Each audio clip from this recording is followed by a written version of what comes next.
엄마 나 이번엔 진짜 죽을 뻔했어. 그녀는 피멍든 얼굴로 문을 열고 들어왔습니다. 눈가는 지지겨져 있었고 입술은 터져 피가 말라붙은 채였습니다. 무릎을 꿇은 딸은 아무 말도 못하고 떨기만 했습니다. 그 순간 조용히 텃밭을 일구던 노년의 어머니는 천천히 자리에서 일어났습니다. 그리고 누구도 몰랐던 그녀의 과거. 대한민국 최초의 여성 국방부 장관 김민자가 다시 움직이기 시작했습니다. 여기는 김민자입니다. 현 육군 참모총장, 당장 연결하십시오. 조용한 시골 마을이 멈췄고 그 한 통의 전화로 대한민국 육군 전체가 흔들리기 시작했습니다. 딸에게 도대체 무슨 일이 있었던 걸까요? 그리고 어머니는 왜 군화를 다시 꺼낸 걸까요?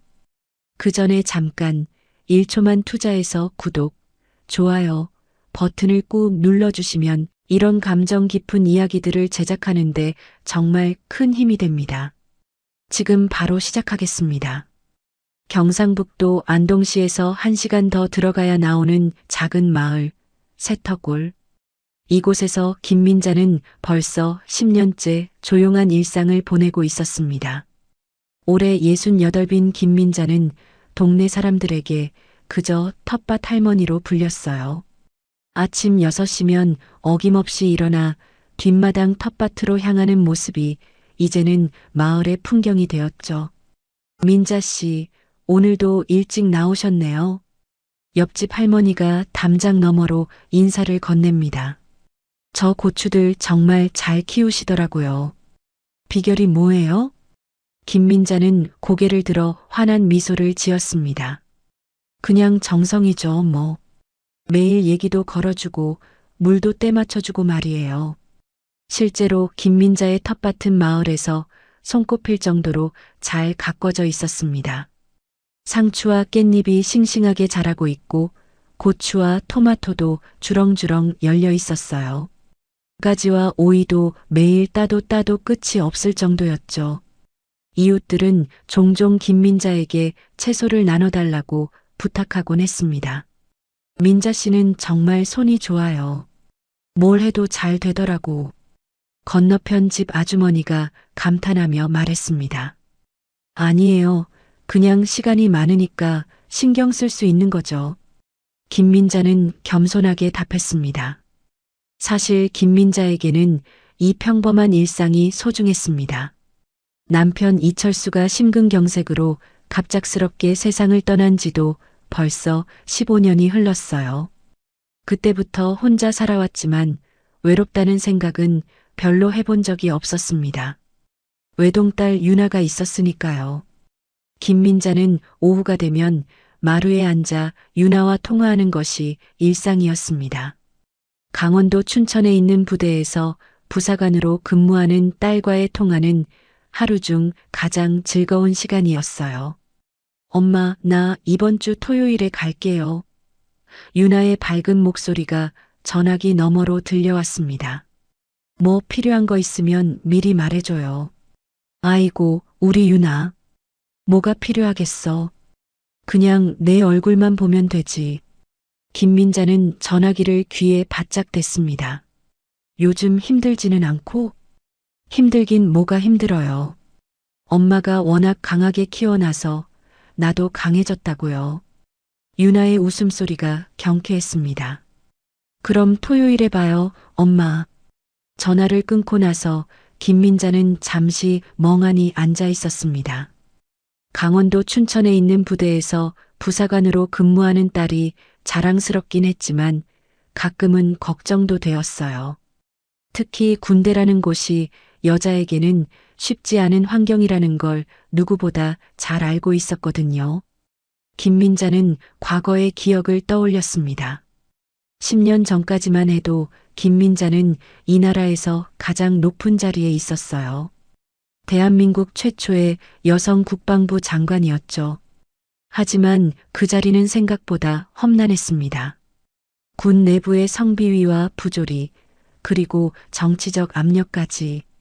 결국 김민자는 스스로 그 자리를 내려놓고 이곳 시골로 와서 조용히 살기 시작했어요. 하지만 김민자는 그런 생각을 떨쳐냈습니다. 유나는 분명히 잘 해낼 거예요. 스스로 선택한 길이었고 그 아이는 충분히 당당하고 씩씩했으니까요. 토요일 오후 유나가 도착했습니다. 언제나처럼 밝은 미소를 지으며 현관문을 열고 들어왔어요. 엄마, 나왔어요.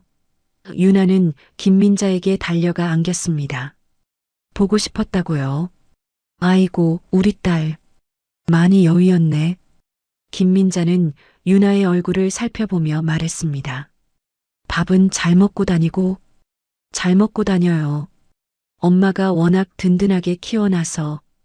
유나는 애교스럽게 대답했습니다. 하지만 김민자는 뭔가 달라진 것을 느꼈습니다. 유나의 눈빛이 예전과는 달랐어요. 여전히 밝게 웃고 있지만 그 웃음 뒤에 어떤 그림자가 숨어 있는 것 같았습니다. 말투도 조금 어색했고 시선도 자주 피했죠. 유나야, 혹시 무슨 일 있는 거 아니야? 김민자가 조심스럽게 물었습니다. 무슨 일이 있겠어요?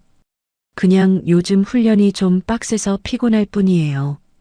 유나는 손을 흔들며 대답했습니다. 엄마는 걱정이 너무 많아. 김민자는 더 이상 묻지 않았습니다. 유나가 말하고 싶어 하지 않는데 억지로 캐물을 수도 없었어요. 하지만 마음 한편으로는 계속 신경이 쓰였습니다. 저녁 식사 시간, 김민자는 유나가 좋아하는 음식들을 잔뜩 차려놓았습니다. 된장찌개에 김치볶음, 계란말이까지. 평소 같으면 유나가 맛있게 먹으며 이런저런 얘기를 했을 텐데 오늘은 조용히 밥만 먹고 있었어요. 유나야, 부대 생활은 어때? 사람들이 다들 좋아? 김민자가 다시 한번 말을 걸어봤습니다. 그냥 그래요. 뭐 특별한 건 없어요. 유나는 시큰둥하게 답했습니다. 그래도 힘든 일 있으면 엄마한테 말해야지. 내가 혼자 다 감당할 필요는 없잖아. 엄마, 나 이제 어른이라고요. 그리고 군인이고요. 유나는 약간 날카로운 목소리로 말했습니다. 혼자서도 충분히 할 수 있어요. 김민자는 더 이상 말하지 않았습니다. 유나가 예민해져 있다는 걸 느꼈거든요. 그날 밤 김민자는 잠을 이루지 못했습니다. 딸의 표정이 자꾸 떠올랐어요. 25년을 키워온 딸인데 뭔가 다르다는 걸 모를 리가 없었습니다. 하지만 유나가 말하고 싶어 하지 않는데 억지로 캐물을 수도 없었어요. 새벽 3시쯤 김민자는 부엌으로 나가 물을 마시려고 했습니다. 그런데 유나가 거실에서 전화 통화를 하고 있는 걸 우연히 들었어요. 아니야, 괜찮다고. 그냥 참을게. 유나의 목소리가 떨리고 있었습니다. 엄마한테는 절대 말하면 안 돼. 알았지? 김민자는 뭔가 심상치 않다는 걸 느꼈습니다. 유나가 누군가에게 무언가를 참고 있다는 얘기였거든요. 하지만 더 들으면 안 될 것 같아서 조용히 방으로 돌아왔어요. 다음 날 아침 유나는 일찍 부대로 돌아간다며 서둘러 짐을 쌌습니다. 평소보다 훨씬 빨리 떠나려는 모습이었어요. 엄마, 다음에 또 올게요. 유나가 현관에서 인사했습니다. 그래, 조심해서 가고. 힘든 일 있으면 언제든 엄마한테 말해. 김민자는 유나의 손을 꽉 잡았습니다. 네, 알겠어요. 유나는 고개를 끄덕였지만 여전히 눈을 제대로 마주치지 않았습니다. 유나가 떠나고 나서 김민자는 혼자 뒷마당에 앉아 있었습니다. 햇볕이 따뜻하게 내리쬐고 고추와 토마토가 무성하게 자라고 있었어요. 평소 같으면 이런 풍경을 보며 마음이 평화로워졌을 텐데 오늘은 왠지 불안했습니다. 우리 유나 정말 괜찮은 걸까? 김민자는 혼잣말을 중얼거렸습니다. 그때 김민자는 아직 몰랐어요. 자신이 한때 이 나라의 군을 이끌었던 최초의 여성 국방부 장관이었다는 사실을, 그리고 그 과거가 곧 다시 찾아올 거라는 것을 말이죠. 지금의 김민자는 그저 딸을 걱정하는 평범한 어머니일 뿐이었습니다. 그로부터 한 달이 지났습니다. 김민자는 평소와 다름없이 텃밭을 돌보며 지내고 있었어요. 하지만 유나와의 통화는 점점 줄어들었습니다. 예전에는 이틀에 한 번씩은 꼭 전화가 왔는데 이제는 일주일에 한 번 정도만 짧게 안부를 묻는 정도였죠. 유나야, 요즘 너무 바쁜가 보다. 전화도 잘 안 하고. 김민자가 통화 중에 걱정스럽게 말했습니다. 아니에요, 엄마. 그냥 훈련이 좀 많아서요. 괜찮으니까 걱정하지 마세요. 유나의 목소리는 여전히 밝았지만 뭔가 억지스러운 느낌이 들었어요. 그래도 몸은 잘 챙기고. 아프면 안 된다? 네, 알겠어요. 그럼 이만 끊을게요. 바빠서요. 김민자는 뭔가 이상하다는 생각을 지울 수 없었습니다. 유나의 목소리에서 긴장감이 느껴졌거든요. 마치 누군가가 옆에서 듣고 있는 것처럼 조심스럽게 말하는 것 같았어요. 그런 불안한 마음으로 지내던 어느 날 밤 갑자기 현관문이 열리는 소리가 들렸습니다. 김민자는 시계를 확인했어요. 밤 11시가 넘은 시간이었죠. 누구야? 김민자가 거실로 나가며 물었습니다. 엄마 나야. 유나의 목소리였습니다. 하지만 평소와는 전혀 다른 떨리는 목소리였어요. 김민자가 현관으로 달려가 보니 유나가 벽에 기대선 채 서 있었습니다. 그런데 김민자는 딸의 모습을 보고 깜짝 놀랐어요. 유나의 얼굴은 피멍과 상처로 가득했고 입술은 말라붙은 피로 갈라져 있었습니다. 오른쪽 눈 주위는 시퍼렇게 멍이 들어 있었고 왼쪽 뺨에는 긁힌 자국이 선명했어요. 유나야, 이게 무슨 일이야? 김민자는 소스라쳐서 유나에게 달려갔습니다. 누가 우리 유나를 이렇게 만든 거야? 엄마, 괜찮아요. 그냥 훈련 중에 다친 거야. 유나는 억지로 웃으려고 했지만 입술이 갈라져서 제대로 웃을 수도 없었어요. 별일 아니니까 신경 쓰지 마세요. 김민자는 유나를 부축해서 안으로 들여보냈습니다.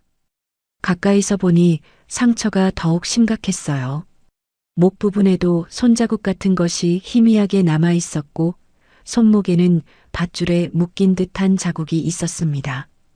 유나야, 이게 어떻게 훈련 중에 생긴 상처야? 이건 누가 때린 거잖아. 김민자의 목소리가 떨렸습니다. 아니에요, 엄마. 정말 훈련 중에 유나는 말끝을 제대로 잇지 못했습니다. 손이 덜덜 떨리고 있었고 김민자와 눈을 마주치지 못했어요.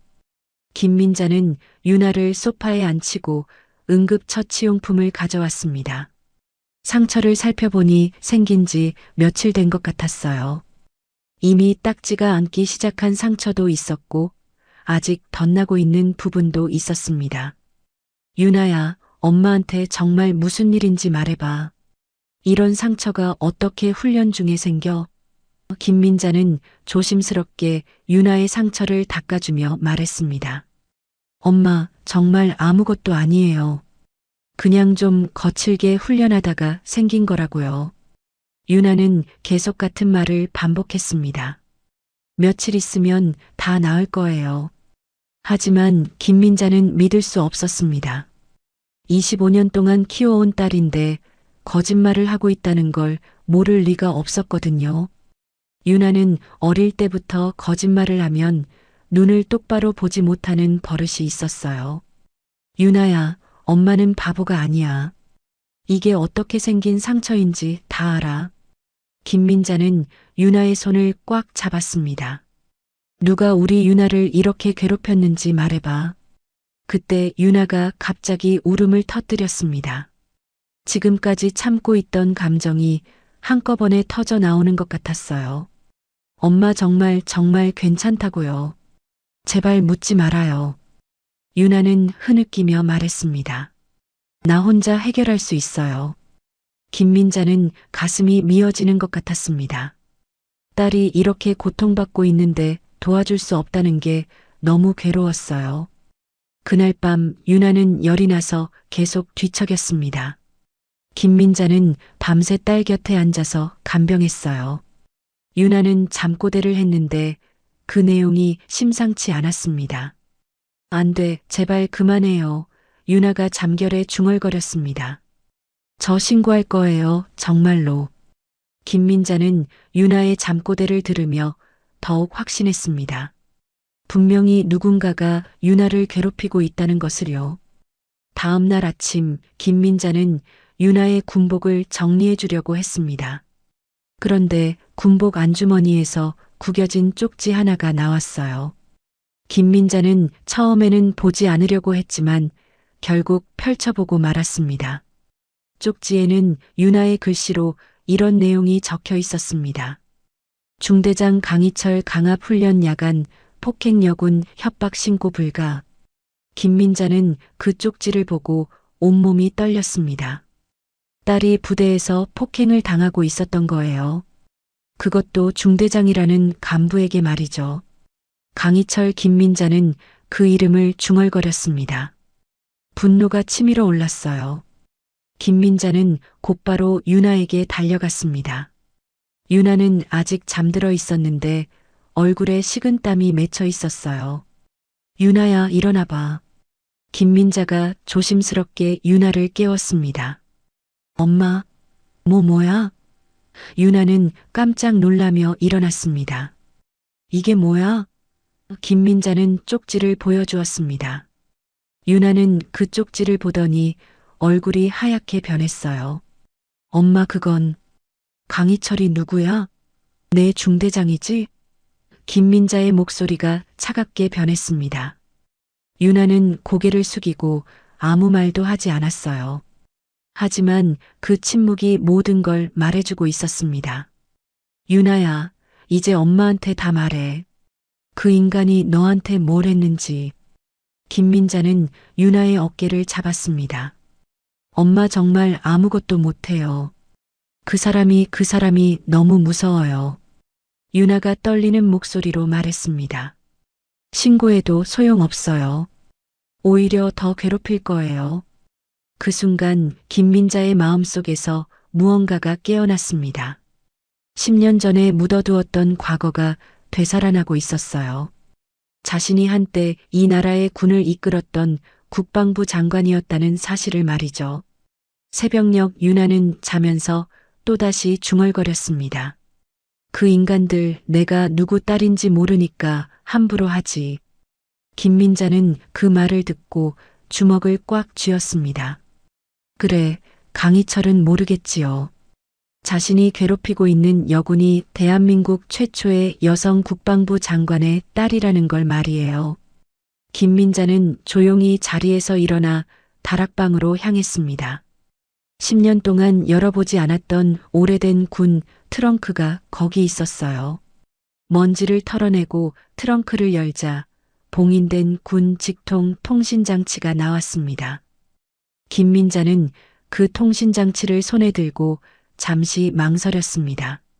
한번 이걸 사용하면 다시는 예전의 평범한 삶으로 돌아갈 수 없다는 걸 알고 있었거든요. 하지만 딸의 상처투성이 얼굴이 떠오르자 더 이상 망설일 수 없었습니다. 김민자는 통신장치의 전원을 켰습니다. 10년 만에 다시 깨어나는 과거였어요. 현 육참 총장 바꿔주세요. 새벽 5시 김민자는 다락방에서 오래된 군 트렁크를 완전히 열었습니다. 10년 동안 봉인해 두었던 과거의 흔적들이 하나씩 모습을 드러냈어요. 단정한 한국 여성 장교 정복, 장성급 계급장, 그리고 각종 훈장들까지. 하지만 김민자의 눈길을 끈 건 트렁크맨 아래에 있던 봉인된 군 직통 통신장치였습니다. 이걸 다시 만질 줄은 몰랐네. 김민자는 통신장치를 조심스럽게 꺼내며 혼잣말을 했습니다. 김민자는 2007년부터 2014년까지 7년 동안 대한민국 국방부 장관을 역임했습니다. 최초의 여성 국방부 장관이라는 타이틀과 함께 수많은 개혁을 이끌었지만 결국 군 내부의 성비위 은폐 시도와 정치적 압력에 맞서다 스스로 사퇴를 선택했어요. 그때 김민자는 다시는 군과 관련된 일에 개입하지 않겠다고 다짐했었습니다. 하지만 지금은 달랐습니다. 자신의 딸이 피해자였거든요. 김민자는 통신장치에 전원을 켰습니다. 10년 만에 작동하는 기계였지만 여전히 정상적으로 작동했어요. 화면에 국방부 통합상황실 연결 대기 메시지가 떴습니다. 김민자는 잠시 망설였습니다. 한번 이 전화를 걸면 다시는 예전의 평범한 삶으로 돌아갈 수 없다는 걸 알고 있었거든요. 하지만 딸의 상처투성이 얼굴이 떠오르자 더 이상 망설일 수 없었습니다. 연결해. 김민자가 통신장치에 대고 말했습니다. 곧 화면에 국방부 통합상황실이 연결되었어요. 당직 장교로 보이는 젊은 중령이 화면에 나타났습니다. 국방부 통합상황실입니다. 신원을 확인해 주시기 바랍니다. 김민자입니다. 현 육군 참모총장, 지금 연결해 주세요. 김민자의 목소리는 차분했지만 권위가 느껴졌습니다. 당직 장교는 잠시 당황한 기색을 보였어요. 김민자라는 이름을 들어본 적이 있는 것 같았거든요. 잠시만 기다려 주십시오. 신원 확인 중입니다. 몇 분 후 화면에 다른 장교가 나타났습니다. 계급장을 보니 준장이었어요. 전 김민자 전 국방부 장관님이시군요. 오랜만입니다. 준장이 정중하게 인사했습니다. 하지만 지금 육참 총장님은 회의 중이십니다. 회의를 중단시키고 연결해 주세요. 긴급 사안입니다. 김민자의 목소리에서 예전의 권위가 되살아났습니다. 하지만 지금 당장 연결하지 않으면 제가 직접 국방부로 가겠습니다. 그렇게 되면 더 큰 소동이 날 텐데 그래도 괜찮으시겠어요? 김민자는 단호하게 말했습니다. 준장은 잠시 고민하더니 고개를 끄덕였어요. 알겠습니다. 잠시만 기다려 주십시오. 10분 정도 후 화면에 육군 참모총장이 나타났습니다. 50대 후반으로 보이는 남성이었는데 김민자와는 과거에 함께 일했던 사이였어요. 김민자 전 장관님, 정말 오랜만입니다. 육군 참모총장이 인사했습니다. 갑작스럽게 연락을 주시다니 무슨 일이십니까? 안녕하세요, 총장님. 저에게는 매우 심각한 문제가 생겼습니다. 김민자는 바로 본론으로 들어갔습니다. 제 딸이 현재 강원도 춘천의 모부대에서 부사관으로 복무 중인데 중대장으로부터 지속적인 폭행과 협박을 당하고 있습니다. 육군 참모총장의 표정이 굳어졌어요. 그런 일이 있었다면 정말 심각한 문제입니다. 정확한 부대명과 가해자를 알려주시기 바랍니다. 춘천 제7보병여단 3대대입니다. 가해자는 강희철 대위예요. 김민자는 정확하게 정보를 전달했습니다. 육군 참모총장은 잠시 침묵했습니다. 그리고는 뭔가 난처한 표정을 지었어요. 장관님, 혹시 강희철 대위에 대해서 좀 더 자세한 정보를 알고 계십니까? 무슨 뜻입니까? 강희철 대위는 현 육군 참모총장인 제 조카입니다. 총장의 목소리가 조심스러워졌습니다. 김민자는 그 말을 듣고 잠시 말문이 막혔어요. 하지만 곧 냉정을 되찾았습니다. 총장님의 조카든 누구든 상관없습니다. 제 딸을 폭행한 것은 명백한 범죄 행위예요. 김민자의 목소리가 차갑게 변했습니다. 물론입니다. 하지만 정확한 조사가 필요할 것 같습니다. 혹시 오해나 과장된 부분이 있을 수도. 오해요? 김민자는 화가 치밀어 올랐습니다. 제 딸의 얼굴이 피멍투성이인데 그게 오해라는 말씀이신가요? 그런 뜻이 아닙니다. 다만 신중하게 접근해야 할 문제라는. 총장님, 저는 10년 전에 바로 이런 식의 은폐와 축소에 맞서다 장관직을 내려놓았습니다. 김민자는 단호하게 말했습니다. 지금도 같은 방식으로 처리하려고 하신다면 저도 그에 맞는 방법을 선택하겠습니다. 육군참모총장은 김민자의 단호한 어조에 당황했어요. 김민자가 얼마나 강인한 사람인지 잘 알고 있었거든요. 알겠습니다. 즉시 특별조사단을 파견하겠습니다. 하지만 장관님도 객관적인 조사에 협조해 주시기 바랍니다. 당연히 협조하겠습니다. 대신 조사는 투명하게 진행되어야 하고 어떤 식으로든 은폐하려는 시도가 있다면 저도 그에 상응하는 조치를 취하겠습니다. 통화를 끊고 나서 김민자는 잠시 앉아 있었습니다. 10년 만에 다시 군과 직접적인 접촉을 한 것이었어요. 예전의 감각이 되살아나고 있었습니다. 그때 유나가 거실에서 김민자를 불렀습니다. 엄마, 어디 계세요?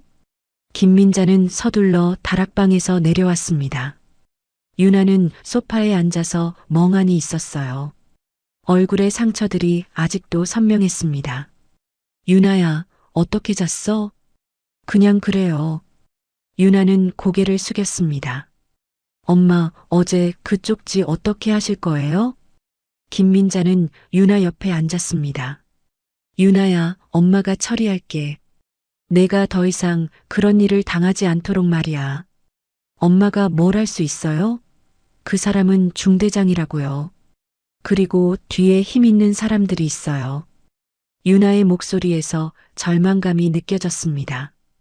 김민자는 유나의 손을 꽉 잡았습니다. 유나야, 엄마도 예전에는 힘이 있었어. 그리고 아직도 그 힘을 사용할 수 있고. 김민자는 조용히 말했습니다. 무슨 말씀이세요? 김민자는 잠시 망설이다가 입을 열었습니다. 유나야, 엄마가 예전에 뭘 했는지 아직 말하지 않았지? 이제 말해줄게. 그 순간 김민자의 휴대폰이 울렸습니다. 모르는 번호였지만 받아보니 국방부에서 걸려온 전화였어요. 김민자 전 장관님, 내일 오전 10시에 해당 부대로 특별조사단이 파견됩니다. 장관님께서도 참관하실 수 있습니다. 김민자는 고개를 끄덕였습니다. 알겠습니다. 제가 직접 가겠습니다. 전화를 끊고 나서 김민자는 유나를 바라봤습니다. 유나야, 내일 엄마가 내 부대에 갈 거야. 그리고 모든 걸 정리하겠어. 유나는 어리둥절한 표정을 지었어요. 엄마가 어떡해요? 김민자는 미소를 지었습니다. 하지만 그 미소에는 예전의 권위와 결단력이 담겨 있었어요. 내일 보면 알게 될 거야. 챕터 4. 유나야, 내가 참고 견딘 만큼 엄마는 더 이상 못 참아. 다음 날 아침 김민자는 일찍 일어나 다락방으로 향했습니다.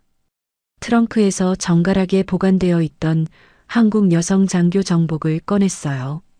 네이비 블루 색상의 정복 재킷과 스커트, 그리고 장성급 계급장이 달린 장교모까지 10년 만에 다시 입는 군복이었습니다. 거울 앞에 선 김민자는 전혀 다른 사람처럼 보였어요. 평소에 소박한 시골 할머니가 아니라 위엄과 권위가 느껴지는 장성의 모습이었습니다. 어깨는 꼿꼿하게 펴져 있었고 눈빛은 날카로웠어요. 이 옷을 다시 입을 줄은 몰랐네. 김민자는 거울 속 자신을 바라보며 중얼거렸습니다. 아래층에서는 유나가 불안한 마음으로 기다리고 있었어요. 엄마가 갑자기 부대에 간다고 했는데 도대체 무슨 방법으로 가는 건지 알 수가 없었거든요. 엄마, 정말 괜찮을까요? 유나는 걱정스럽게 말했습니다. 강희철 대위는 정말 무서운 사람이에요. 엄마가 가서 괜히 더 큰 일만 날까봐. 그때 계단에서 발소리가 들렸습니다. 유나가 고개를 돌려보니 완전히 다른 사람이 내려오고 있었어요. 정복을 입고 장교모를 쓴 김민자의 모습에 유나는 깜짝 놀랐습니다. 엄마, 이게 무슨... 유나야, 엄마가 예전에 뭘 했는지 이제 말해줄게. 김민자는 유나 앞에 서서 말했습니다. 엄마는 2007년부터 2014년까지 이 나라의 국방부 장관이었어. 대한민국 최초의 여성 국방부 장관이었지. 유나는 말문이 막혔어요. 그동안 조용히 텃밭만 가꾸던 엄마가 국방부 장관이었다니 믿을 수가 없었거든요. 국방부 장관이요? 정말요? 그래. 하지만 10년 전에 군 내부의 성비위와 부조리에 맞서다 스스로 사퇴했어. 그리고 여기서 조용히 살기 시작한 거야. 김민자는 유나의 어깨에 손을 올렸습니다. 내가 군인이 되겠다고 했을 때 엄마는 너에게 내 과거를 말하지 않았어. 내가 스스로의 힘으로 서기를 바랐거든. 유나는 충격에 빠져 있었습니다. 그동안 자신이 겪었던 모든 고통들이 한꺼번에 떠올랐어요. 그럼 엄마가 그런 분인 줄 알았으면 나 그렇게까지 당하지 않았을 텐데. 유나의 목소리가 떨렸습니다. 김민자는 유나를 꽉 안았습니다. 미안해, 유나야. 엄마가 너무 고집을 부렸나 봐. 하지만 이제는 달라. 내가 참고 견딘 만큼 엄마는 더 이상 못 참아. 오전 9시 김민자의 집 앞에 검은색 군용 차량 한 대가 도착했습니다. 국방부에서 파견된 차량이었어요. 운전석에서 젊은 중위가 내려와 김민자에게 경례를 붙였습니다. 김민자 전 장관님 모시러 왔습니다. 김민자는 차에 오르기 전 유나를 바라봤습니다. 유나야, 엄마가 다녀올게. 오늘 이후로는 내가 더 이상 그런 일을 당하지 않을 거야. 엄마 조심하세요. 유나는 걱정스러운 표정으로 말했습니다. 춘천으로 향하는 길, 김민자는 창밖을 바라보며 과거를 떠올렸습니다. 국방부 장관 시절 수많은 부조리와 맞서 싸웠던 일들이 생각났어요.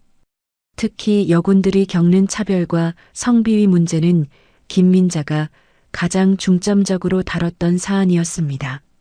오전 10시 춘천 제7보병여단에 도착했습니다. 부대 정문에서부터 긴장감이 감돌았어요. 이미 특별조사단이 먼저 도착해 있었고 간부들이 분주하게 움직이고 있었습니다. 김민자가 차에서 내리자 부대 간부들이 도열해서 경례를 붙였습니다. 예전 국방부 장관의 위엄이 그대로 살아있었어요. 김민자 전 장관님 환영합니다. 여단장인 준장이 앞으로 나와 인사했습니다. 안녕하세요, 여단장님. 오늘 이 부대에 심각한 문제가 있다고 해서 왔습니다. 김민자는 단도직입적으로 말했습니다. 여단장은 당황한 기색을 보였어요. 사실 강희철 대위의 문제는 이미 여단 내에서도 소문이 나 있었거든요. 하지만 강희철이 육군 참모 총장의 조카라는 것 때문에 쉽게 처리하지 못하고 있었습니다. 장관님, 일단 상황을 설명드리겠습니다. 김민자는 특별조사단과 함께 3대대로 향했습니다. 가는 길에 만난 병사들은 모두 고개를 숙이고 지나갔어요. 김민자의 위압감이 상당했거든요. 3대대 사무실에 도착하자 강희철 대위가 나타났습니다. 30대 초반으로 보이는 남성이었는데 거만한 표정을 짓고 있었어요. 저기 오신 분이 누구신지 모르겠지만 우리 대대 업무에 간섭하지 마세요. 강희철은 김민자를 보고 무례하게 말했습니다. 김민자는 강희철을 차갑게 바라봤습니다. 저는 김민자 전 국방부 장관입니다. 그리고 당신이 폭행한 이유나 하사의 어머니죠. 강희철의 얼굴이 순간 굳어졌어요. 하지만 곧 다시 거만한 표정을 지었습니다. 국방부 장관이었다고 해서 현역 장교인 저에게 함부로 할 수 있다고 생각하시나요? 그리고 이유나 하사는 그냥 훈련 중에 실수로 다친 거예요. 여군들이 좀 유난이라서 말이죠. 김민자는 강희철의 말을 듣고 분노가 치밀어 올랐습니다. 하지만 감정을 드러내지 않고 냉정하게 말했어요. 그럼 이유나 하사의 생활관을 보여주시겠어요? 왜 굳이 그런 걸 보시려고? 보여주세요. 김민자의 목소리에서 강한 위압감이 느껴졌습니다. 마지못해 강희철은 김민자를 윤아의 생활관으로 안내했습니다. 생활관을 본 김민자는 경악했어요. 벽에는 곰팡이가 슬어 있었고 윤아의 침대 매트리스는 찢어져 있었습니다. 사물함도 부서져 있었고 개인 물품들이 어지럽게 흩어져 있었어요. 이게 무슨 상황입니까? 김민자가 강희철을 날카롭게 바라봤습니다. 그냥 좀 낡았을 뿐이죠. 별거 아니에요. 김민자는 특별조사단장에게 말했습니다. 조사단장님, 이 생활관의 상태를 모두 사진으로 기록해 주세요. 그리고 다른 병사들의 생활관과 비교해 보시기 바랍니다. 조사가 진행되면서 충격적인 사실들이 하나씩 드러났습니다. 일부 병사들이 윤아의 일기를 훔쳐보았다는 증언이 나왔고 강희철이 윤아에게 욕설을 하는 모습을 녹음한 파일도 발견되었어요. 심지어 윤아를 야간에 불러내서 가혹행위를 한 정황도 여러 명의 증언으로 확인되었습니다. 이 모든 증거를 보고도 훈련 중 실수라고 하시겠습니까? 김민자는 강희철을 똑바로 바라보며 말했습니다. 강희철은 점점 궁지에 몰렸어요. 하지만 여전히 거만한 태도를 버리지 않았습니다. 그게 뭐 어쨌다는 거죠? 군대에서는 그 정도는 훈련이에요. 훈련이라고요? 김민자의 목소리가 차갑게 변했습니다. 대위, 당신은 군인이 아니라 범죄자입니다. 그날 저녁 김민자는 윤아와 단둘이 집에서 마주 앉았습니다. 윤아야, 오늘 부대에서 본 모든 것들 정말 힘들었겠구나. 김민자는 윤아의 손을 잡았습니다. 엄마 정말 무서웠어요. 매일 밤 그 사람이 나를 부를까봐 또 뭘 당할까봐 잠도 못 잤어요. 윤아가 눈물을 흘리며 말했습니다. 이제 괜찮아. 엄마가 모든 걸 정리할 테니까. 김민자는 윤아를 안으며 말했습니다. 엄마가 국방부 장관이던 시절 저런 인간들은 다 내 손으로 정리했어. 근데 이번엔 내 엄마가 아니라 군인으로서 움직일 거다. 내가 지켜낸 자리를 지키기 위해서. 윤아는 처음으로 엄마의 진짜 모습을 보았습니다. 그리고 왜 엄마가 그렇게 자신 있게 행동할 수 있었는지 이해하게 되었어요. 엄마 고마워요. 정말 고마워요. 윤아는 김민자의 품에서 펑펑 울었습니다. 김민자는 윤아를 달래며 마음속으로 다짐했습니다. 강희철과 그를 비호하는 모든 세력들을 반드시 처리하겠다고 말이죠. 다음 날 아침 김민자는 다시 한번 군복을 입고 춘천 부대로 향했습니다. 어제의 조사 결과를 바탕으로 본격적인 처리가 시작될 예정이었어요. 하지만 김민자는 예상치 못한 복병을 만나게 됩니다. 부대 정문에 도착하자 평소와는 다른 분위기였어요. 간부들이 더욱 긴장한 모습이었고 심지어 헌병들까지 배치되어 있었습니다. 김민자는 뭔가 이상하다는 걸 직감했어요. 무슨 일입니까? 김민자가 여단장에게 물었습니다. 장관님, 죄송합니다. 위에서 지시가 내려왔습니다. 여단장은 난처한 표정을 지었어요. 조사를 일시 중단하라는 명령이 떨어졌습니다. 김민자의 얼굴이 굳어졌습니다. 누구의 지시입니까? 육군본부에서 직접 내려온 명령입니다. 여단장은 고개를 숙였어요. 바로 그때 부대 안쪽에서 검은색 승용차 2대가 나타났습니다. 차에서 내린 것은 육군 참모총장과 그의 수행원들이었어요. 김민자는 상황을 파악했습니다. 강희철을 보호하려는 움직임이 시작된 거였죠. 육군 참모총장이 김민자에게 다가왔습니다. 김민자 전 장관님, 어제는 수고 많으셨습니다. 하지만 이 문제는 우리가 내부적으로 처리하겠습니다. 내부적으로 처리한다는 게 무슨 뜻입니까? 김민자의 목소리가 차갑게 변했습니다. 강희철 대위는 제 조카입니다. 하지만 그렇다고 해서 감싸려는 건 아닙니다. 다만 군 내부 문제는 군 내부에서 해결하는 게 맞다고 생각합니다. 김민자는 10년 전의 기억이 떠올랐어요. 바로 이런 식으로 모든 것들이 은폐되고 축소되었던 거였습니다. 총장님, 그렇게 해서 문제가 해결됐습니까? 10년 전에도 똑같은 말씀을 하셨는데 말이죠. 그때 윤아가 나타났습니다. 김민자가 부대에 간다는 소식을 듣고 걱정되어 따라온 거였어요. 윤아는 정문에서 어머니와 육군 참모총장이 대치하고 있는 모습을 보고 당황했습니다. 엄마. 윤아가 조심스럽게 다가왔습니다.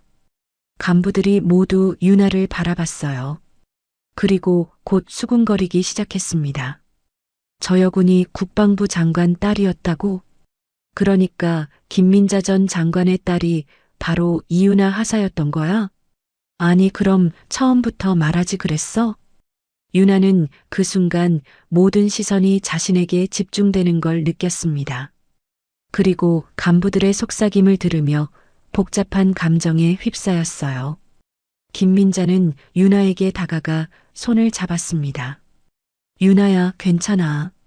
엄마, 모든 사람들이 다 알게 됐네요. 윤아의 목소리가 떨렸습니다. 이제 저는 이윤아 하사가 아니라 그냥 국방부 장관 딸로만 보겠죠. 바로 그때 강희철 대위가 나타났습니다. 어제와는 달리 당황한 기색이 역력했어요. 하지만 여전히 거만한 태도를 버리지 않았습니다. 아, 그렇구나. 처음부터 속였던 거네. 강희철이 윤아를 보며 비웃었습니다. 그냥 솔직하게 말하지 그랬어? 자기가 국방부 장관 딸이라고 말이야. 윤아는 그 말을 듣고 분노가 치밀어 올랐습니다. 제가 왜 그런 말을 해야 해요? 저는 제 실력으로 여기까지 온 거라고요. 실력? 강희철이 코웃음을 쳤습니다. 줄 잘못된 걸 실력이라고 하나? 김민자는 더 이상 참을 수 없었습니다. 강희철에게 다가가서 말했어요. 대위, 당신은 지금 무슨 말을 하고 있는 겁니까? 사실을 말하는 거죠. 처음부터 빽이 있었으니까 우리 부대에 배치된 거 아니에요? 그 순간 윤아가 소리쳤습니다. 아니에요. 저는 엄마가 국방부 장관이었다는 것도 몰랐어요. 엄마는 저에게 단 한 번도 그런 얘기를 하지 않으셨다고요. 모든 사람들이 윤아를 바라봤습니다.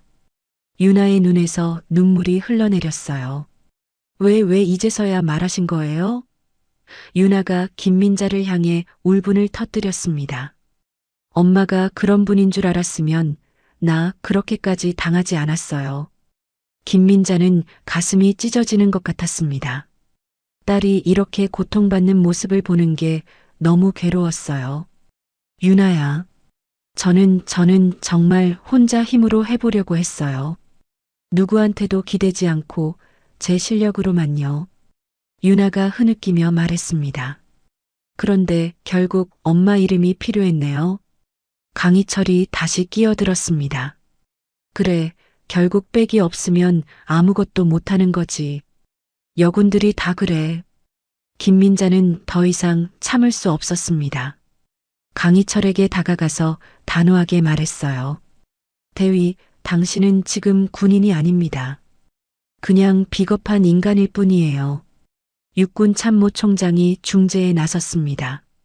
자, 진정하시기 바랍니다. 이 문제는 차분히 논의해서 논의할 게 뭐가 있습니까?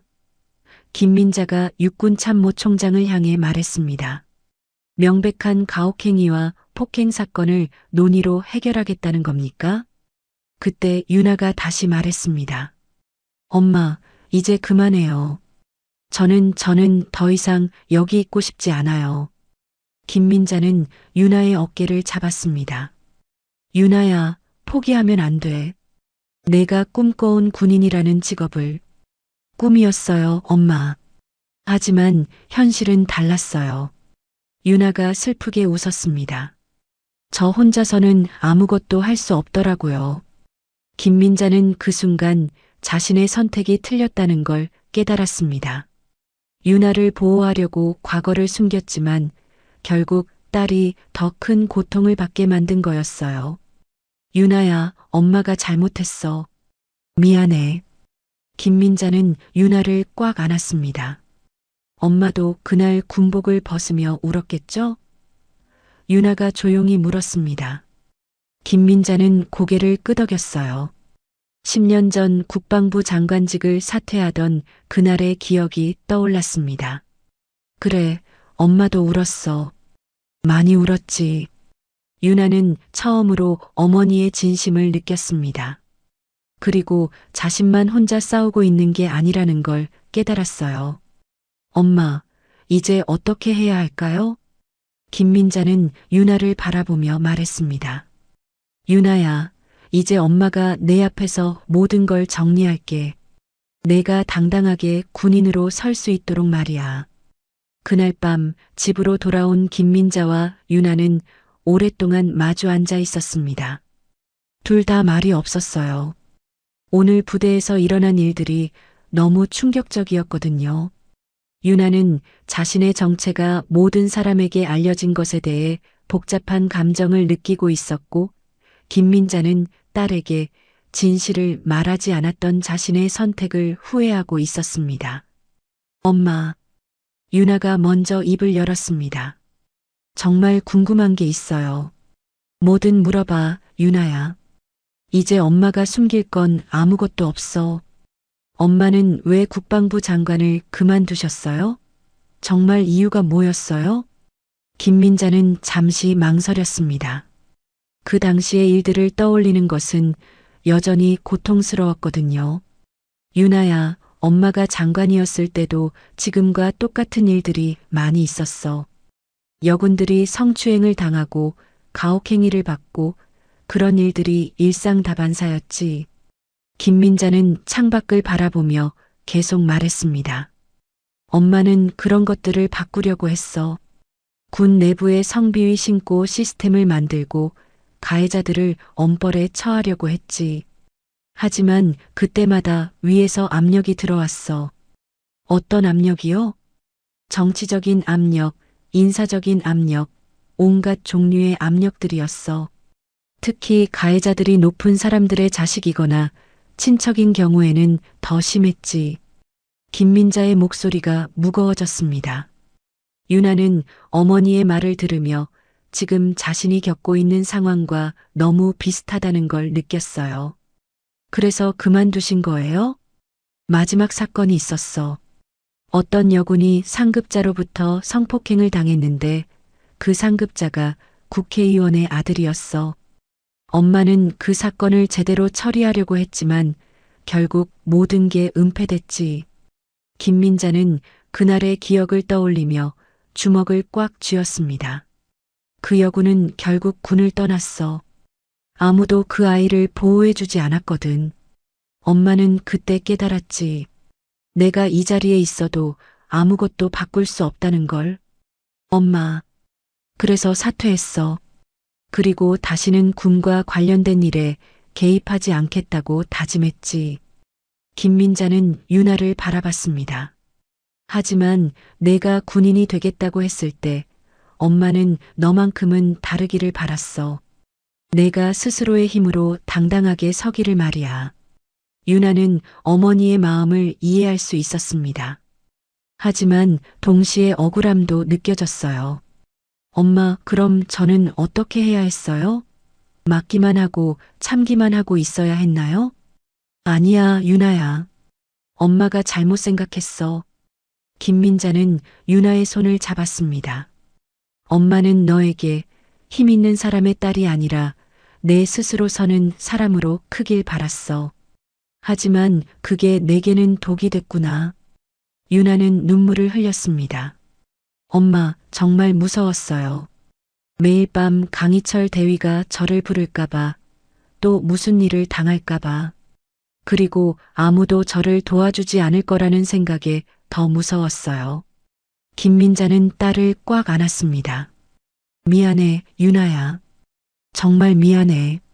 엄마가 내 곁에 있어줬어야 했는데. 엄마도 힘드셨죠? 장관 그만둘 때 김민자는 고개를 끄덕였어요. 그날 밤 엄마도 혼자 울었어. 아무도 모르게 한참을 울었지. 내가 지키려고 했던 사람들을 결국 지키지 못했다는 생각에. 그런데 왜 또 다시 나서신 거예요? 너 때문이야, 유나야. 김민자는 유나를 바라보며 말했습니다. 엄마는 세상을 바꾸지 못했지만 적어도 내 딸은 지킬 수 있다고 생각했어. 유나는 처음으로 어머니의 진심을 완전히 이해할 수 있었습니다.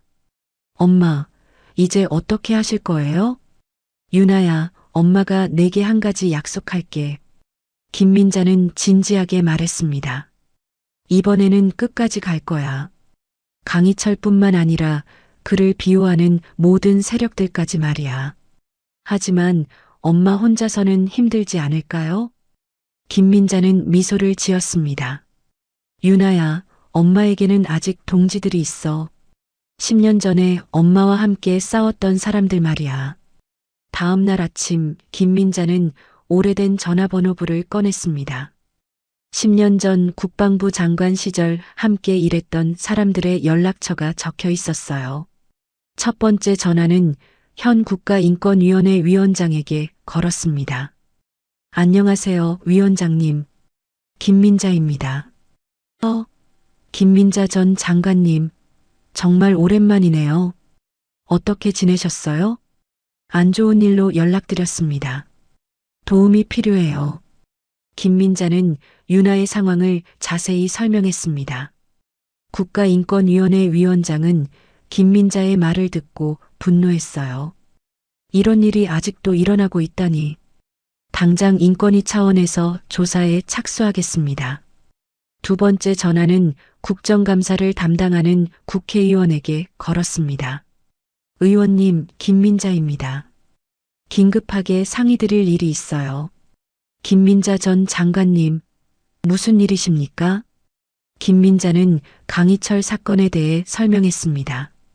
국회의원은 즉시 국정감사에서 이 문제를 다루겠다고 약속했어요.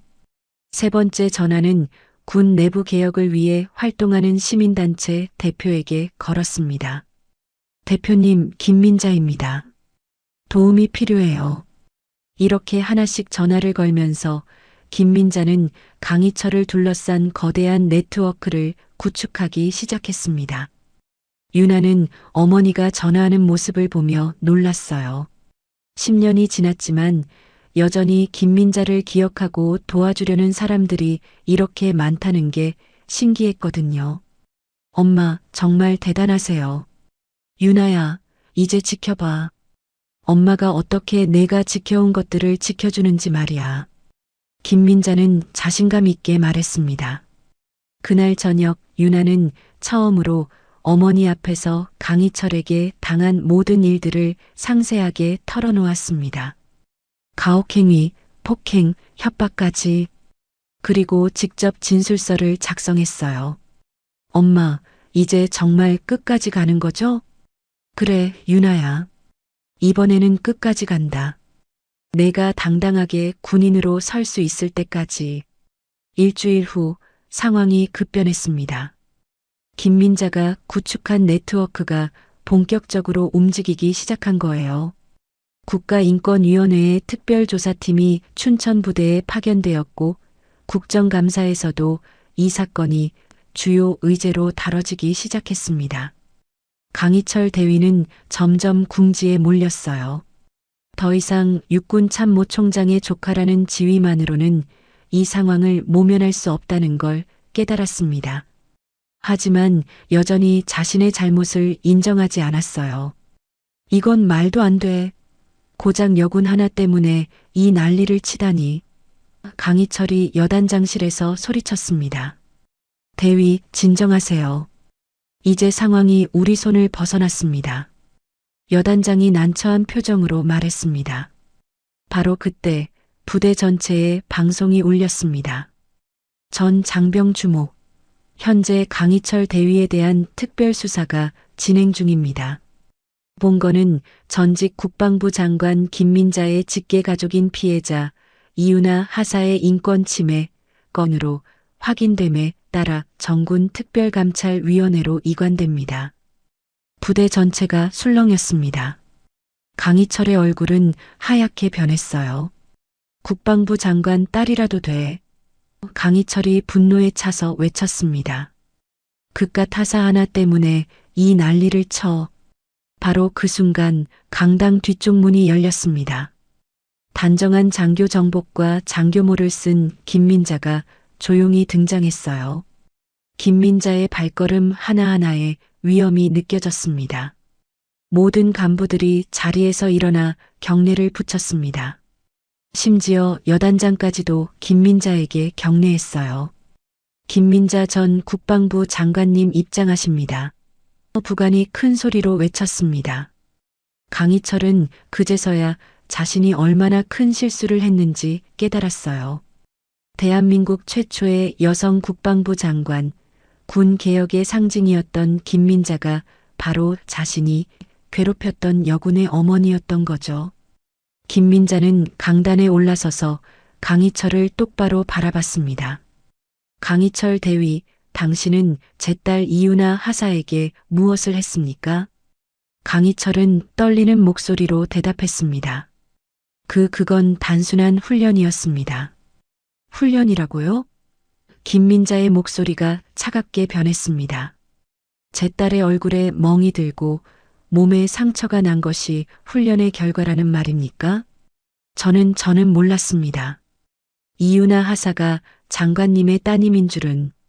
알았다면 다르게 행동했을 거라는 뜻입니까? 김민자가 날카롭게 물었습니다. 그렇다면 당신은 군인이 아니라 권력에 아부하는 비겁자일 뿐입니다. 강당 안이 조용해졌습니다. 모든 사람들이 숨을 죽이고 상황을 지켜봤어요. 김민자는 계속해서 말했습니다. 강희철 대위, 당신이 괴롭힌 건 제 딸이 아닙니다. 이 나라의 군인이었습니다. 자신의 조국을 지키기 위해 목숨을 바치겠다고 다짐한 젊은 여성이었어요. 강희철은 고개를 들지 못했습니다. 현재 군검찰에서 당신에 대한 수사가 진행 중입니다. 폭행, 협박, 직권 남용 등의 혐의로 말이죠. 김민자가 단호하게 말했습니다. 그때 헌병들이 들어와 강희철에게 수갑을 채웠습니다. 강희철은 끝까지 저항했어요. 이건 말도 안 돼. 나는 육군 참모총장의 조카라고. 김민자가 마지막으로 말했습니다. 강희철 전 대위, 이제 당신은 군인이 아닙니다. 그리고 앞으로 이 부대 모두가 당신이 누구였는지 기억할 겁니다. 강희철이 끌려나간 후 김민자는 부대 전체를 향해 말했습니다. 이 사건을 통해 모든 분들이 깨달았으면 합니다.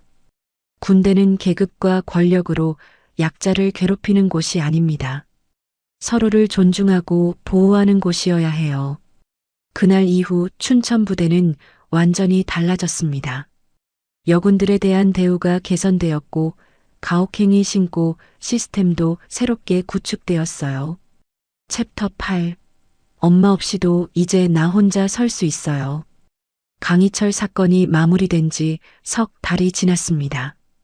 그동안 유나는 부대에서 완전히 새로운 경험을 하고 있었어요. 더 이상 누구도 유나를 함부로 대하지 않았고 오히려 동료들과 후배들이 유나를 존경하며 따르기 시작했습니다. 유나는 장기 복무 심사를 준비하고 있었어요. 처음에는 군을 떠날 생각도 했지만 이제는 달랐습니다. 자신이 이 자리에서 해야 할 일이 있다는 걸 깨달았거든요. 유나 선배, 정말 존경해요. 새로 들어온 여군 후배가 말했습니다. 선배가 있어서 우리도 힘이 나요. 유나는 미소를 지었습니다. 예전 같으면 이런 말을 들으면 부담스러워 했을 텐데 이제는 책임감을 느꼈어요. 장기 복무 심사 당일 유나는 당당하게 심사장에 들어갔습니다. 심사위원들 앞에서 자신의 포부를 밝혔어요. 저는 앞으로도 계속 군에 복무하면서 후배 여군들이 안전하고 당당하게 복무할 수 있는 환경을 만들고 싶습니다. 유나의 목소리는 확신에 차 있었습니다. 심사 결과는 만장일치 합격이었습니다. 그날 저녁 유나는 휴가를 내고 집으로 향했습니다. 어머니에게 좋은 소식을 전하고 싶었거든요. 김민자는 평소처럼 텃밭에서 일하고 있었어요. 하지만 예전과는 조금 다른 모습이었습니다. 더 이상 과거를 숨기려 하지 않았고 당당하게 자신의 정체성을 받아들이고 있었거든요. 엄마, 유나가 텃밭으로 뛰어왔습니다. 우리 유나, 갑자기 웬일이야? 김민자가 반갑게 맞아주었습니다.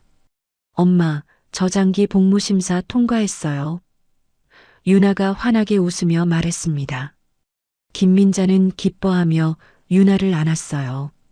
정말 축하한다, 유나야. 엄마 덕분이에요. 엄마가 아니었다면 저는 아마 군을 떠났을 거예요. 김민자는 고개를 저었습니다. 아니야, 유나야. 이건 내가 해낸 거야. 엄마는 그냥 내 뒤에서 밀어준 것뿐이고. 그날 저녁 모녀는 오랜만에 함께 저녁을 준비했습니다. 유나는 정복 차림으로 어머니를 도왔어요.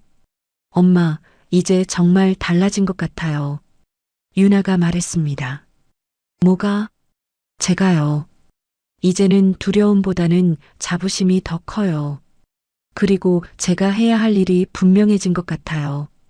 김민자는 딸의 변화한 모습을 보며 뿌듯해했습니다. 어떤 일? 후배들을 보호하는 일이요. 제가 당했던 일들을 다른 사람들은 겪지 않도록 하는 거예요. 김민자는 유나가 진정으로 성장했다는 걸 느꼈어요. 식사를 마친 후 김민자는 다락방에서 무언가를 가져왔습니다. 그것은 자신의 장군 계급장이었어요. 유나야, 이걸 너에게 주고 싶어? 유나는 놀랐습니다. 엄마의 계급장을요?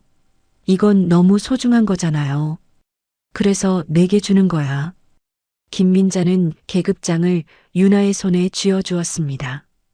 이 계급장은 무겁다. 그런데 말이야, 넌 이제 감당할 수 있을 만큼 단단해졌구나. 유나는 계급장을 받아들며 그 무게를 느꼈어요. 물리적인 무게가 아니라 책임감의 무게였습니다. 엄마, 이제 더 이상 당신 이름이 필요 없어요. 유나가 진지하게 말했습니다. 나도 군인이니까요.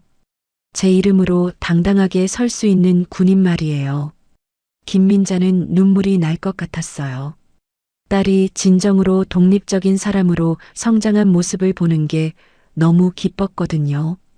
그래, 유나야. 이제 넌 누구의 딸이 아니라 이유나라는 한 명의 훌륭한 군인이야. 다음 날 아침 유나는 부대로 돌아갈 준비를 했습니다. 이번에는 두려움이 아닌 기대감으로 가득했어요. 엄마, 다녀올게요. 조심해서 가고 힘든 일 있으면 언제든 연락해. 네, 하지만 이제는 엄마가 걱정하지 않으셔도 될 것 같아요. 유나가 떠나고 나서 김민자는 혼자 뒷마당에 앉았습니다.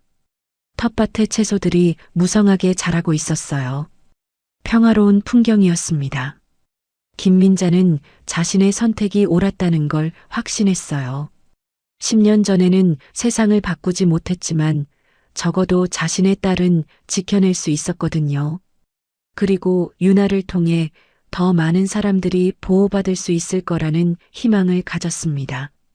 며칠 후 유나에게서 전화가 왔습니다. 엄마, 저 여군 상담관으로 임명됐어요. 정말? 축하한다, 유나야. 이제 정말로 후배들을 도울 수 있을 것 같아요. 엄마처럼 말이에요. 김민자는 미소를 지었습니다. 딸이 자신의 길을 찾았다는 게 너무 기뻤어요.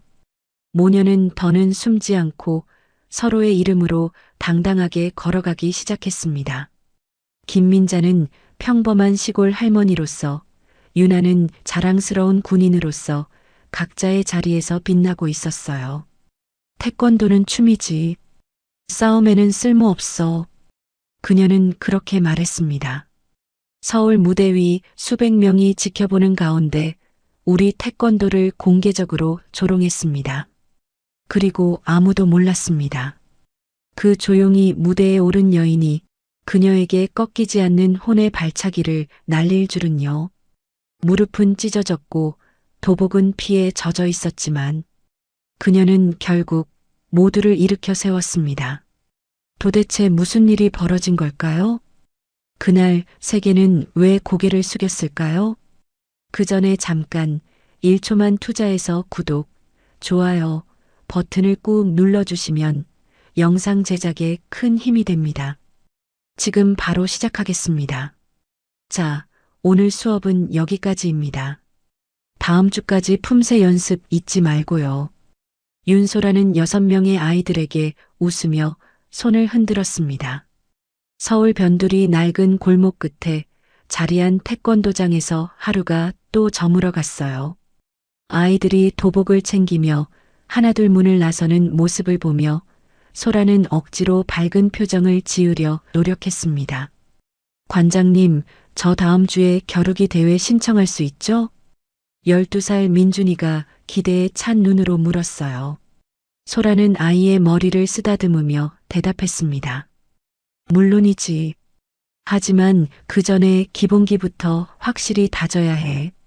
아이들이 모두 떠나고 나자 도장 안은 정막이 감돌았습니다. 소라는 거울 앞에서 혼자 품새를 시작했어요. 태극 1장부터 차근차근 마치 자신에게 다짐하듯 동작 하나하나에 온 힘을 쏟았습니다. 하지만 거울 속 자신의 모습이 왠지 초라해 보였어요. 도장 밖으로 나서자 골목상가 아주머니들의 수군거리는 소리가 들렸습니다. 아직도 그 도장 운영해요? 요즘 누가 태권도를 배워요? 맞아요. 우리 애들도 다 축구나 농구학원 보내지. 태권도는 옛날 운동이잖아요. 유튜브 보면 외국 격투기들이 훨씬 실전적이던데. 태권도는 그냥 품새만 하는 거 아니에요? 소라는 걸음을 멈추고 싶었지만 그럴 수 없었습니다. 웃으며 인사를 건넸어요. 안녕하세요, 아주머니들. 날씨가 참 좋네요. 하지만 마음속은 무너져 내리고 있었습니다. 집으로 돌아가는 길, 문 닫힌 상가들 사이로 임대 표시가 붙은 간판들이 눈에 띄었어요. 이 골목도 자신의 도장도 점점 사라져가는 것만 같았습니다. 집에 도착하자 거실에서 휠체어에 앉아 텔레비전을 보고 있는 아버지 장영배가 눈에 들어왔어요. 화면에는 격투기 경기가 나오고 있었습니다.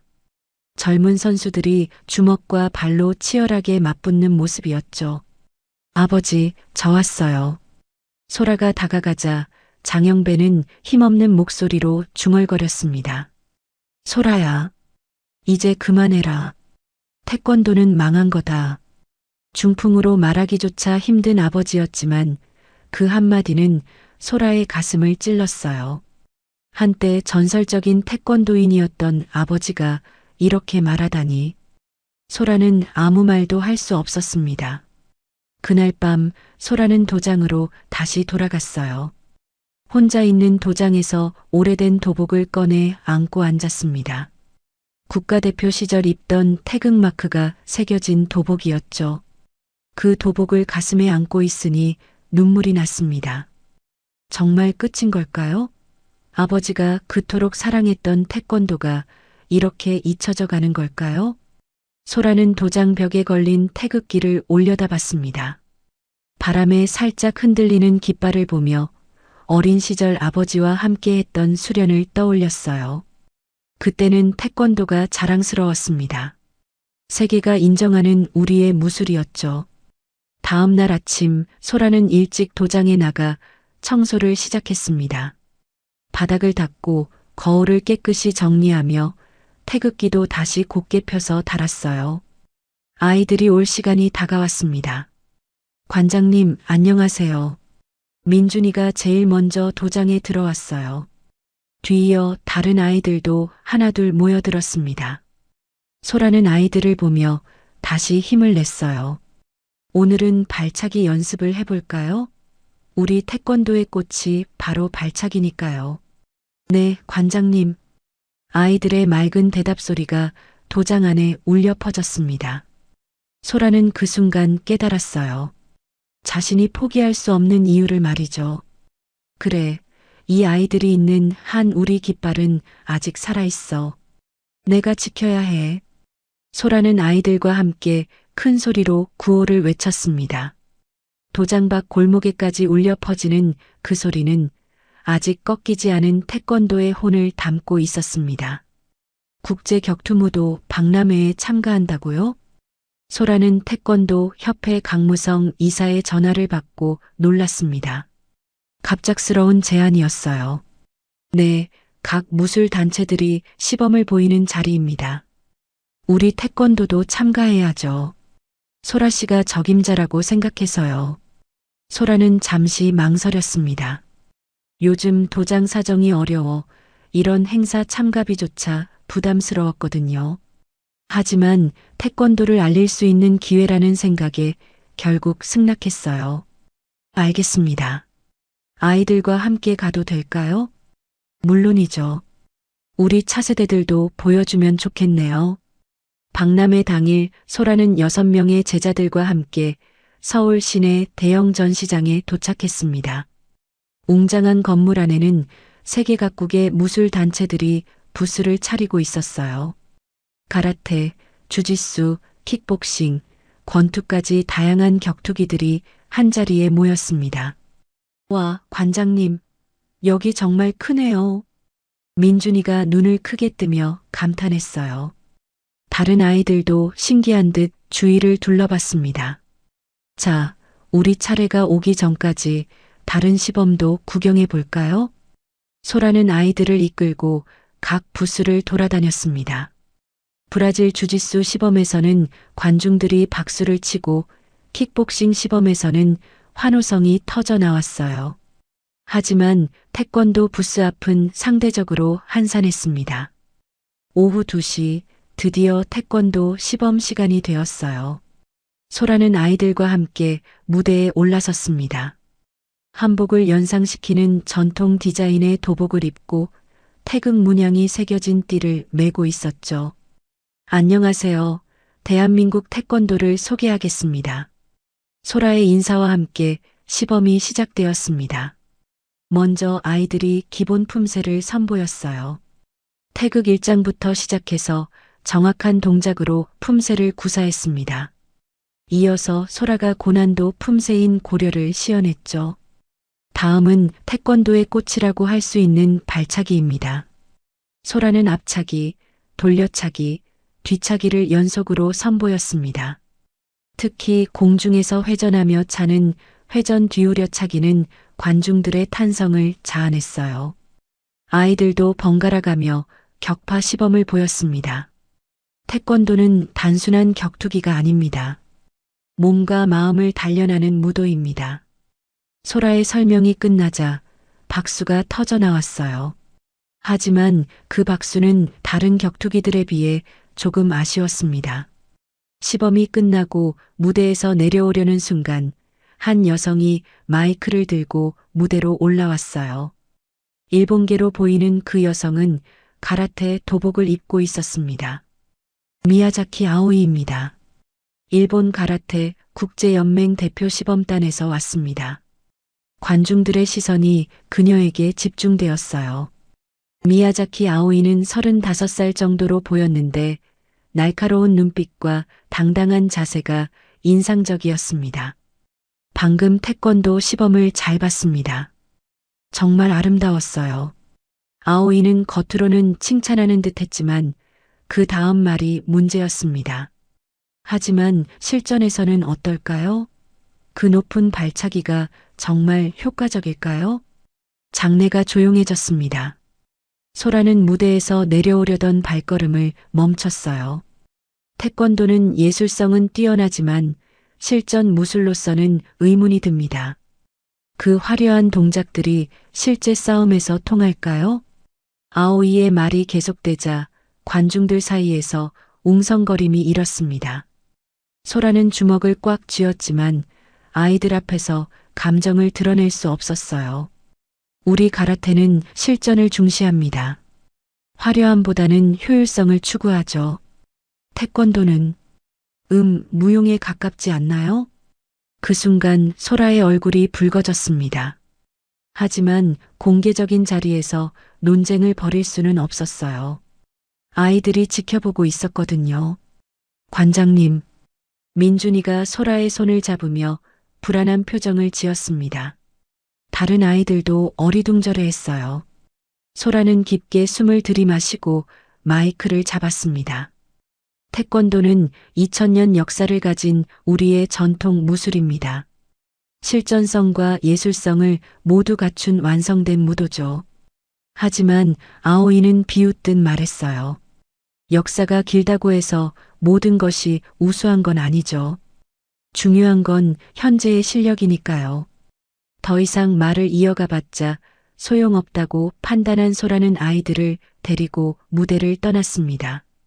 하지만 마음속에는 분노와 함께 무력감이 밀려왔어요.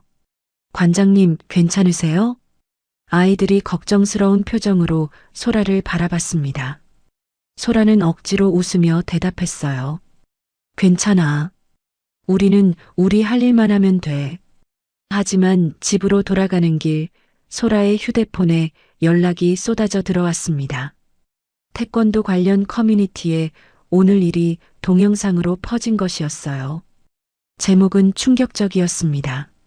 태권도는 발레다 마이너스 일본 고수의 직격 발언. 조회수는 이미 수만 회를 넘어서고 있었고 댓글들은 보기 힘들 정도였습니다. 소라는 휴대폰을 끄고 창밖을 바라봤어요. 오늘 하루가 악몽처럼 느껴졌습니다. 이게 도대체 뭐예요? 소라는 휴대폰 화면을 보며 분노에 떨었습니다. 유튜브 동영상 조회수가 하룻밤 사이에 100만 회를 넘어섰어요. 댓글창은 말 그대로 아비규환이었습니다. 태권도 진짜 쓸모없네 키읔키읔키읔. 일본 누나 말이 맞음. 실전에서는 복싱이 짱. 저런 춤추는 걸 무술이라고 하나? 소라는 더 이상 볼 수 없어 휴대폰을 던져버렸습니다. 하지만 현실은 피할 수 없었어요. 도장 앞에서 기다리던 학부모들이 하나둘 찾아왔거든요. 관장님, 죄송하지만 우리의 수업 그만두게 해주세요.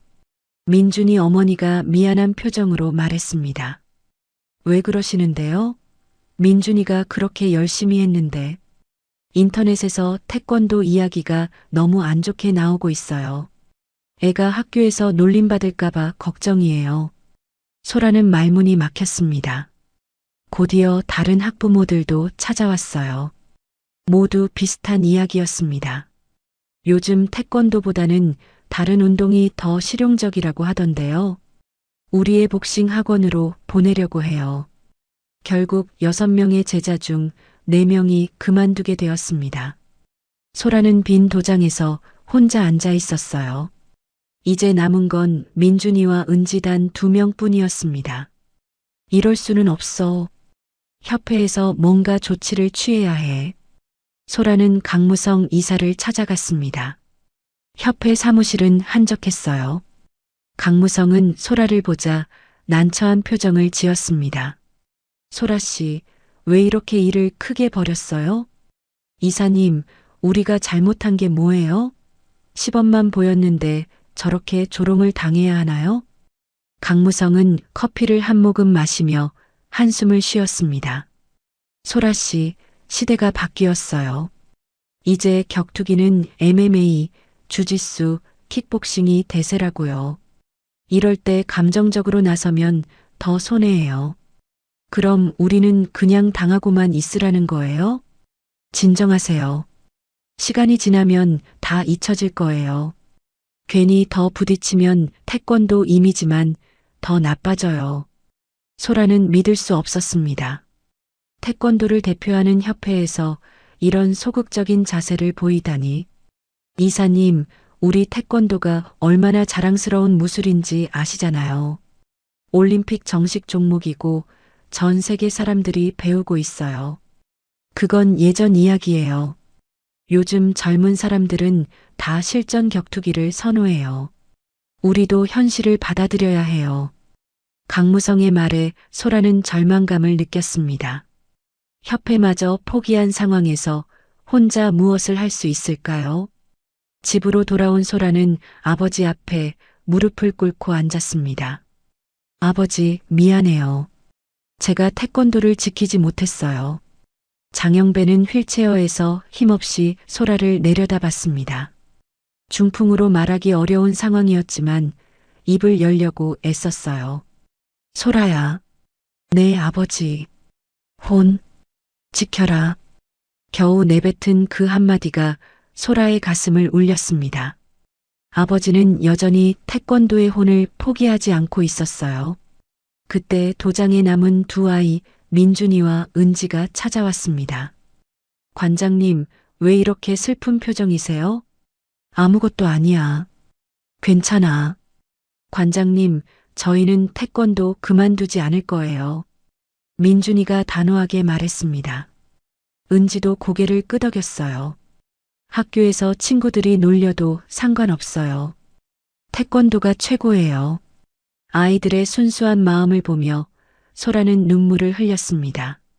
하지만 동시에 마음속에서 무언가 일어나고 있었어요. 그날 밤 소라는 옷장 깊숙이 보관해둔 상자를 꺼냈습니다.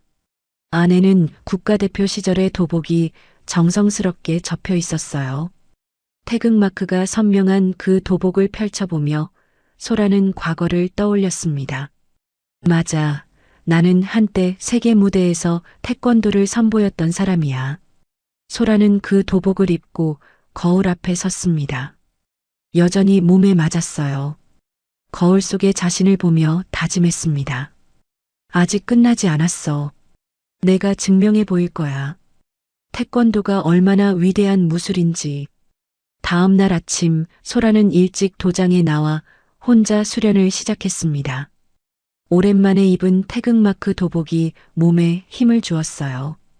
품새 하나하나를 정확하게 그리고 혼을 담아서 구사했습니다. 민준이와 은지가 도장에 들어왔을 때 소라는 여전히 수련 중이었습니다.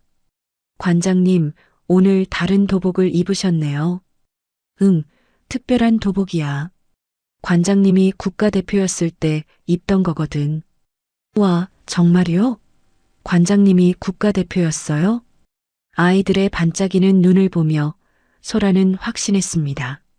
자신이 무엇을 해야 하는지 말이에요. 아이들아, 관장님이 약속할게. 우리 태권도의 명예를 지켜내겠어. 소라의 목소리에는 이전과 다른 단호함이 있었습니다. 더 이상 물러설 곳도 물러설 이유도 없었어요. 이제 진짜 싸움이 시작되는 것이었습니다. 윤소라 관장님이세요? 도장 문 앞에 낯선 남자가 서 있었습니다. 정장을 입고 명함을 내미는 그의 표정은 딱딱했어요. 네, 그런데 누구시죠? 일본 가라테 국제연맹 한국 지부에서 나왔습니다. 미야자키 아오이 선생님께서 당신께 제안이 있다고 하시더군요. 소라는 명함을 받아보며 눈살을 찌푸렸습니다. 무슨 제안인지 짐작이 갔어요.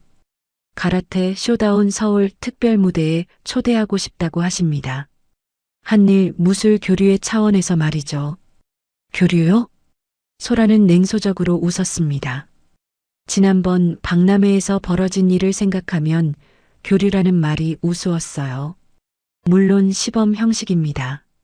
양국의 무술을 서로 선보이는 자리죠.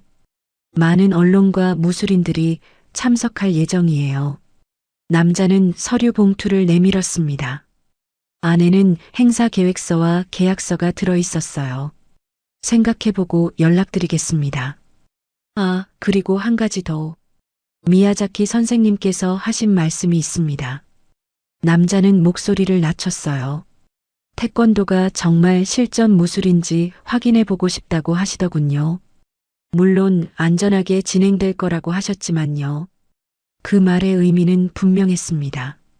이것은 단순한 시범이 아니라 승부였어요. 남자가 떠나고 나서 소라는 계약서를 자세히 들여다봤습니다. 겉으로는 문화교류 행사였지만 실상은 한국 태권도를 완전히 무너뜨리기 위한 퍼포먼스였습니다. 관장님, 뭔가 안 좋은 일인 것 같은데요. 민준이가 걱정스러운 표정으로 말했어요. 은지도 고개를 끄덕였습니다. 괜찮아. 관장님이 알아서 할게. 하지만 마음은 편하지 않았어요. 혼자서는 결정하기 어려운 문제였습니다. 그날 저녁 강무성 이사에게 전화를 걸었어요. 이사님, 가라테 측에서 대결 제안이 왔는데요. 뭐라고요? 절대 안 됩니다. 소라 씨, 정신 차려요. 강무성의 목소리는 다급했습니다. 이기면 좋겠지만 지면 태권도는 더 큰 조롱을 받을 거예요. 제발 그런 위험한 일은 하지 마세요. 하지만 이사님, 이대로 계속 당하고만 있을 수는 없잖아요. 소라 씨, 현실을 봐요. 우리가 이길 가능성이 얼마나 될까요? 상대는 국제연맹 대표 선수예요. 강무성의 말에는 이미 패배를 전제하고 있었습니다. 소라는 더 이상 대화를 이어갈 수 없었어요. 이튿날 도장에 나와보니 학부모 중 한 명이 기다리고 있었습니다. 은지의 어머니였어요. 관장님, 인터넷에서 대결한다는 소문을 봤는데 정말인가요? 아직 결정한 게 아니에요. 제발 하지 마세요. 우리 은지가 위험해질까봐 걱정이에요. 은지 어머니의 얼굴에는 불안이 가득했습니다. 혹시 대결을 하신다면 은지는 그만두게 하겠어요. 다른 학부모들도 같은 생각일 거예요. 소라는 무거운 마음으로 고개를 끄덕였습니다. 이 대결이 아이들에게까지 영향을 미칠 것이라는 생각에 가슴이 아팠어요. 그날 밤 소라는 집에서 과거 자신의 경기 영상을 찾아봤습니다. 국가대표 시절 세계선수권 대회에서 금메달을 땄던 그때의 모습이었어요. 화면 속의 자신은 당당하고 자신감에 차 있었습니다. 그때의 내가 아직 남아있을까? 소라는 거울 앞에서 발차기 연습을 시작했습니다. 예전만큼 높지는 않았지만 여전히 정확했어요. 몸은 기억하고 있었습니다. 새벽 3시 휴대폰에 문자가 왔어요. 모르는 번호였습니다.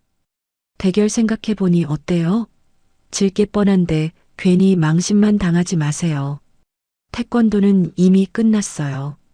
소라는 문자를 지우고 휴대폰을 끄려 했지만 곧바로 또 다른 문자가 왔어요. 아이들 생각해서라도 포기하는 게 좋을 거예요. 이번에는 협박에 가까웠습니다. 소라는 누가 이런 문자를 보내는지 궁금했지만 번호를 추적할 방법은 없었어요. 다음 날 아침 도장에 나가보니 충격적인 광경이 기다리고 있었습니다. 도장문에 스프레이로 낙서가 되어 있었어요. 태권도는 죽었다.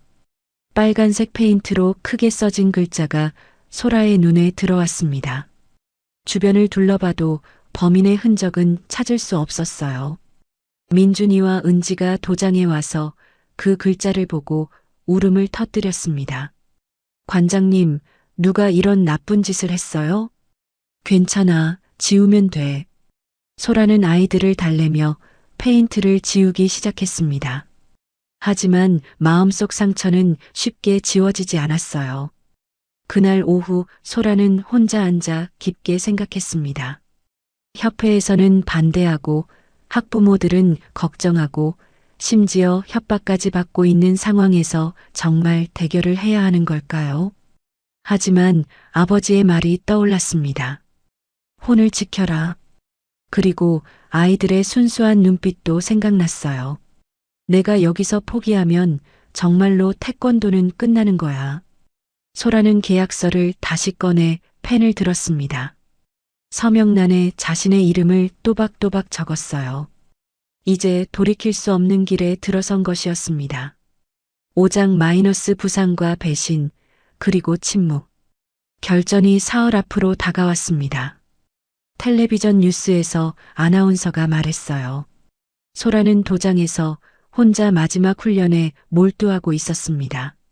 몸은 예전만큼 날렵하지 않았지만 마음만은 불타고 있었어요. 관장님, 힘내세요. 민준이와 은지가 응원의 목소리를 보냈습니다. 이제 이 두 아이만이 소라 곁에 남아 있었어요. 고마워. 너희들이 있어서 관장님이 힘이 나. 소라는 아이들을 보며 웃었지만 마음 한편으로는 불안했습니다. 정말 이길 수 있을까? 아이들에게 실망을 안겨주는 건 아닐까? 저녁 늦게 도장을 나서려는데 밖에서 누군가 기다리고 있었어요. 모자를 깊숙이 눌러 쓴 여성이었습니다. 윤소라 관장님이시죠? 네, 그런데 누구시죠? 여성은 대답 대신 가방에서 무언가를 꺼냈습니다. 순간 소라는 위험을 감지했지만 이미 늦었어요. 퍽! 여성이 휘두른 쇠파이프가 소라의 오른쪽 무릎을 강타했습니다. 소라는 비명을 지르며 바닥에 쓰러졌어요. 아, 태권도 따위 그만두세요. 이건 경고예요. 여성은 서둘러 현장을 떠났습니다. 소라는 무릎을 부여잡고 신음했어요. 극심한 통증이 온몸을 휩쓸었습니다. 다행히 지나가던 행인이 구급차를 불러줬어요. 응급실로 실려간 소라는 엑스레이 촬영을 받았습니다. 무릎 인대가 손상됐네요. 수술까지는 필요 없지만 최소 일주일은 안정을 취해야 합니다.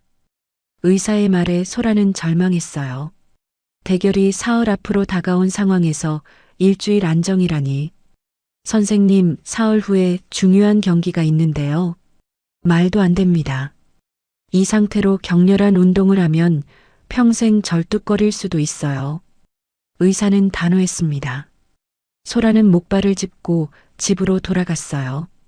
다음 날 아침 강무성 이사가 병문안을 왔습니다. 하지만 그의 표정에는 동정보다는 다른 감정이 엿보였어요. 소라 씨, 이제 포기해야죠. 부상당한 상태로 무리하면 안 돼요. 아직 포기할 수 없어요. 방법이 있을 거예요. 소라 씨, 현실을 받아들이세요. 애초에 이길 가능성도 희박했는데 이제는 완전히 불가능해졌잖아요. 강무성은 가방에서 서류를 꺼냈습니다. 여기 협회 교육부 과장 자리 제안서가 있어요. 지금 대결을 포기하고 이쪽으로 오시면 안정적인 미래를 보장해 드릴게요. 소라는 서류를 보며 씁쓸하게 웃었어요. 결국 협회마저 자신을 포기하라고 종용하고 있었습니다. 이사님, 전 아직 포기하지 않았어요. 정말 고집불통이군요. 그럼 혼자 알아서 하세요. 강무성은 짜증스러운 표정으로 자리를 떴습니다. 소라는 혼자 남겨진 채 무릎의 통증과 씨름해야 했어요. 그날 오후 민준이와 은지가 과자를 들고 병문안을 왔습니다. 관장님, 많이 아파요? 괜찮아. 금방 나을 거야. 하지만 아이들 앞에서도 걸음을 제대로 걸을 수 없었어요. 민준이가 조심스럽게 물었습니다. 관장님, 경기는 어떻게 하세요? 소라는 잠시 망설였습니다. 정말 이 상태로 대결에 나설 수 있을까요? 관장님은 약속을 지키는 사람이야. 꼭 나갈 거야. 하지만 너무 위험해요. 은지가 걱정스러운 목소리로 말했어요. 그날 밤 소라는 무릎에 붕대를 감고 거울 앞에 섰습니다. 발차기를 시도해봤지만 조금만 힘을 줘도 극심한 통증이 밀려왔어요. 이런 상태로 어떻게 싸워? 소라는 좌절감에 빠졌습니다. 하지만 포기할 수는 없었어요. 너무 많은 것들이 걸려 있었거든요. 그때 아버지가 휠체어를 타고 다가왔습니다. 중풍으로 거동이 불편하지만 겨우겨우 붓을 들어 종이에 무언가를 그리기 시작했어요. 한참 후 종이에는 태극 문양이 그려져 있었습니다. 비록 삐뚤빼뚤했지만 그 마음이 소라에게 전해졌어요. 아버지. 장영배는 힘겹게 입을 열었습니다. 혼으로 싸워라. 그 말을 듣는 순간 소라는 깨달았습니다. 무릎으로 싸우는 게 아니라 혼으로 싸우는 거라고. 다음 날 소라는 아이들 앞에서 선언했습니다. 우리는 무릎으로 싸우지 않아.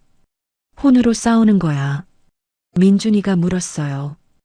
혼으로 싸운다는 게 뭐예요? 태권도의 진짜 힘은 몸에 있는 게 아니라 마음에 있어.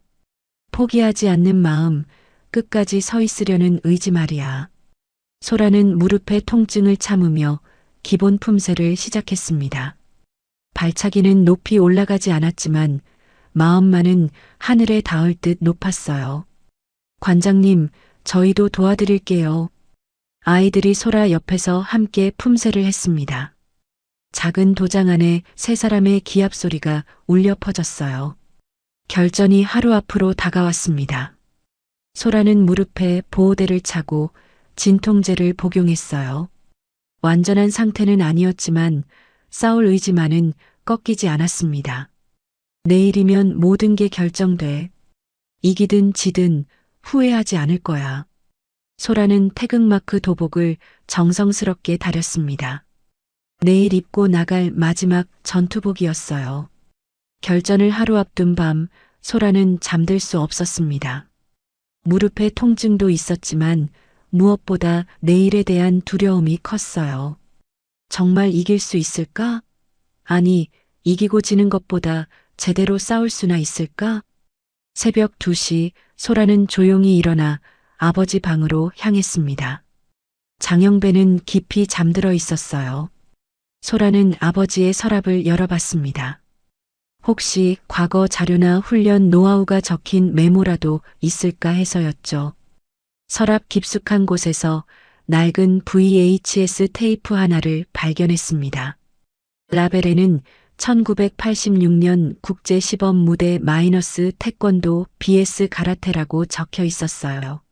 소라의 심장이 뛰기 시작했습니다. 1986년? 내가 태어나기 전 이야기네. 소라는 조심스럽게 테이프를 꺼내 거실로 갔습니다. 오래된 비디오 플레이어에 테이프를 넣고 재생 버튼을 눌렀어요. 화면이 깜빡이며 흑백 영상이 나타났습니다. 제10회 아시아 무도 교류전 한국 태권도 대표 장영배 선수와 일본 가라테 대표 미야자키 사쿠라 선수의 대결입니다. 아나운서의 목소리와 함께 무대에 두 선수가 등장했어요. 젊은 시절의 아버지 장영배가 태극마크 도복을 입고 당당하게 서 있었습니다. 그리고 상대편에는 소라는 눈을 의심했어요. 미야자키 사쿠라? 설마 아오이? 상대 선수는 분명 미야자키 아오이와 닮은 얼굴이었습니다. 어머니일 가능성이 높았어요. 소라는 숨을 죽이고 영상을 지켜봤습니다. 경기가 시작되자 아버지의 화려한 발차기가 펼쳐졌어요. 돌려차기, 뒤차기, 회전차기까지 완벽한 기술들이 연속으로 이어졌습니다. 상대인 미야자키 사쿠라도 만만치 않았지만 아버지의 기술이 한 수 위였어요. 아버지가 이렇게 대단한 선수였구나. 소라는 감탄하며 영상을 봤습니다. 하지만 경기 후반 이상한 일이 벌어졌어요. 아버지가 완벽한 회전 뒤차기로 상대를 쓰러뜨렸는데 심판들이 머리를 맞대고 협의를 시작한 것이었습니다. 잠깐 이상해. 명백히 아버지가 이겼는데. 5분간의 협의 끝에 주심이 마이크를 잡았습니다. 판정 결과 승자는 일본 가라테 대표 미야자키 사쿠라 선수입니다. 관중석에서 야유가 터져 나왔어요. 한국 측 코치진도 항의했지만 판정은 번복되지 않았습니다. 아버지는 허탈한 표정으로 고개를 떨구었어요. 소라는 주먹을 꽉 쥐었습니다. 명백한 부정 판정이었어요. 하지만 더 충격적인 건 그 다음이었습니다. 영상은 경기 이튿날 기자회견장으로 이어졌어요. 아버지가 기자들 앞에 앉아 있었습니다. 장영배 선수, 어제 판정에 대해 어떻게 생각하십니까? 기자의 질문에 아버지는 잠시 침묵했습니다. 그리고 입을 열었어요. 부정 판정이라고 생각하지 않습니다. 제가 실력이 부족했습니다. 소라는 믿을 수 없었어요. 왜 아버지가 그런 말을 했을까? 앞으로 태권도 발전을 위해 더욱 노력하겠습니다. 개인적으로는 이번 경기를 마지막으로 은퇴하겠습니다. 기자회견이 끝나고 아버지는 조용히 자리를 떴어요. 그 뒷모습이 너무나 쓸쓸해 보였습니다. 소라는 테이프를 멈추고 눈물을 흘렸어요. 아버지가 왜 그때 침묵했는지 이제야 알 것 같았습니다. 아마도 더 큰 갈등을 피하기 위해 태권도계의 미래를 위해 자신을 희생한 것이었겠죠. 아버지, 그때 얼마나 억울했을까? 소라는 테이프를 다시 감아서 아버지 방에 넣어뒀습니다. 하지만 마음속에는 새로운 결심이 불타오르고 있었어요. 다음 날 아침 소라는 아버지에게 물었습니다. 아버지, 1986년 일본과의 경기 기억나세요? 장영배는 순간 굳은 표정을 지었어요. 그리고 힘겹게 고개를 끄덕였습니다. 기억 난다. 왜 그때 침묵하셨어요? 명백한 부정 판정이었는데. 아버지는 오랫동안 말하지 못했어요. 중풍 때문이기도 했지만 그때의 아픈 기억 때문이기도 했습니다. 태권도를 지키려고 그 한마디에 모든 게 담겨 있었어요. 개인의 억울함보다 태권도라는 무술의 명예를 지키려 했던 아버지의 마음이 전해졌습니다. 아버지, 전 그렇게 하지 않을 거예요. 이번엔 제대로 싸워서 이기겠어요. 소라는 아버지의 손을 잡았습니다. 그리고 마음속으로 다짐했어요. 오늘은 절대 침묵하지 않겠다고. 도장에 나가니 민준이와 은지가 기다리고 있었습니다. 관장님, 오늘 경기 잘하세요. 저희가 응원할게요. 아이들의 순수한 응원이 소라에게 힘을 줬어요. 소라는 무릎 보호대를 차고 마지막 연습을 시작했습니다. 통증은 여전했지만 마음만은 그 어느 때보다 단단했어요. 오늘은 아버지의 한을 풀어드리는 날이야. 그리고 우리 태권도의 진짜 실력을 보여주는 날이기도 하고. 소라는 거울 속 자신을 보며 중얼거렸습니다. 비록 부상당한 몸이지만 마음만은 전성기 때보다 더 강했어요. 경기장으로 출발하기 전 소라는 태극마크 도복을 입었습니다. 아버지가 입었던 그 도복과 같은 디자인이었어요. 거울 앞에서 마지막으로 품새를 한번 해봤습니다. 태극 1장.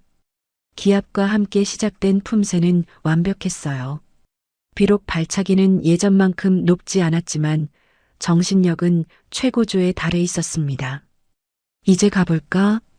소라는 도장을 나서며 아이들에게 손을 흔들었어요. 그리고 마음속으로 아버지에게 말했습니다. 아버지, 이번엔 제가 태권도의 혼을 지켜보이겠어요.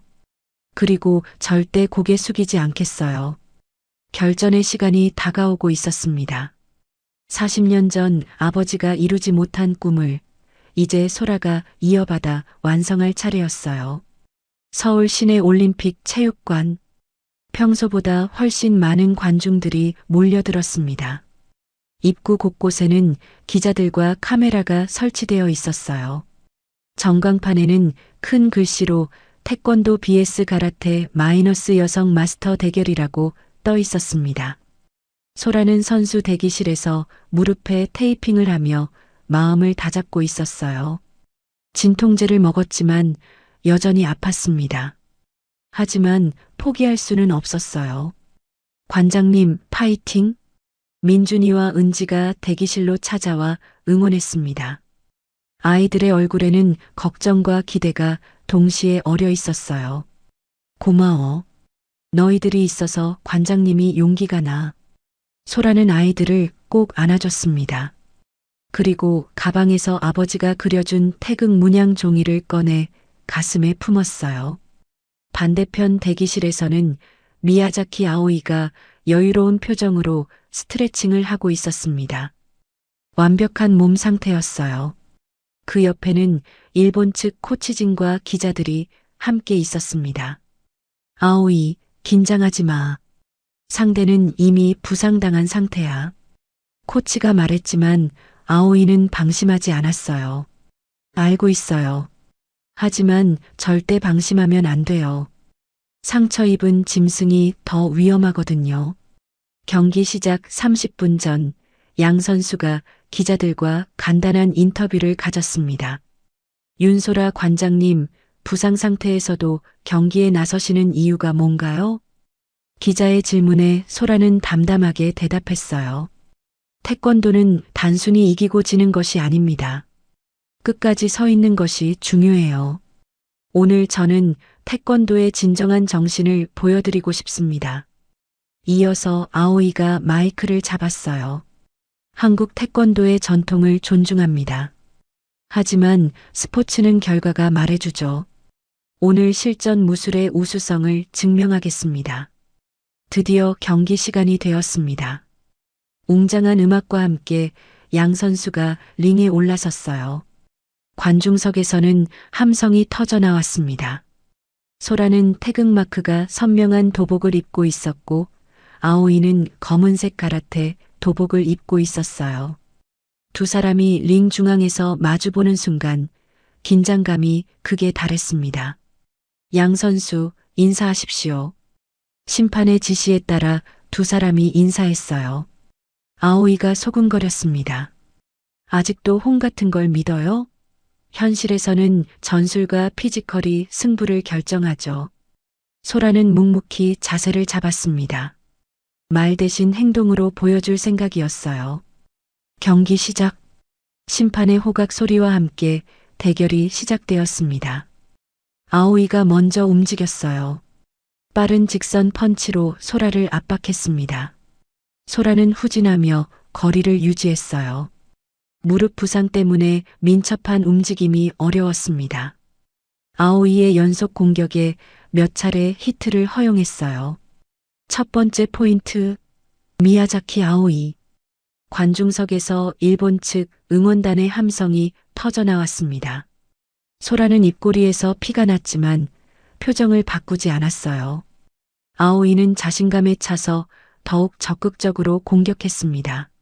로우킥으로 소라의 다리를 노렸어요.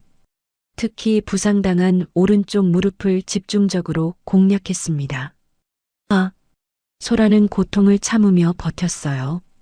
무릎이 더욱 아파졌지만 쓰러지지 않았습니다.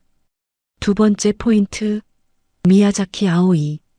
스코어는 2대 0으로 벌어졌어요. 관중들 사이에서는 이미 승부가 결정된 것 같다는 분위기가 돌았습니다. 하지만 소라는 포기하지 않았어요. 무릎에 통증을 잊고 어린 시절 아버지에게 배운 기본기를 떠올렸습니다. 태권도는 다리만 쓰는 게 아니야. 온몸을 쓰는 거야. 소라는 전략을 바꿨어요. 높은 발차기 대신 정확한 중단 공격을 시도했습니다. 아오이가 방심한 틈을 타서 깔끔한 돌려차기를 성공시켰어요. 첫 번째 포인트, 윤소라.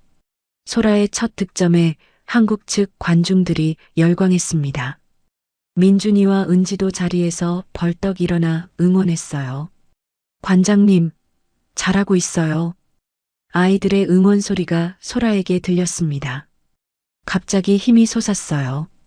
아오이는 당황했지만 금세 자세를 가다듬었습니다. 더욱 신중하게 공격해왔어요. 하지만 소라도 점점 경기 감각을 되찾고 있었습니다. 경기는 중반으로 접어들었어요. 스코어는 2대 1로 여전히 아오이가 앞서고 있었지만 분위기는 달라지고 있었습니다. 소라는 무릎의 한계를 느꼈어요. 더 이상 버틸 수 없을 것 같았습니다. 하지만 그때 관중석에서 아버지의 모습이 보였어요. 휠체어를 타고 간병인과 함께 온 것이었습니다. 아버지와 눈이 마주친 순간 소라는 새로운 힘을 얻었어요. 40년 전 아버지가 이루지 못한 꿈을 이제 자신이 완성해야 한다는 사명감이 솟았습니다. 이제야 진짜 시작이야. 소라는 깊게 숨을 들이마시고 자세를 낮췄어요. 그리고 태권도의 꽃이라 불리는 기술을 준비했습니다. 아오이가 마지막 공격을 위해 돌진해 왔어요. 하지만 소라는 한 손으로 바닥을 짚으며 몸을 회전시켰습니다. 공중에서 완벽한 회전을 그리며 발차기를 시전했어요. 회천낙각. 소라의 발이 아오이의 몸통을 정확히 맞췄습니다.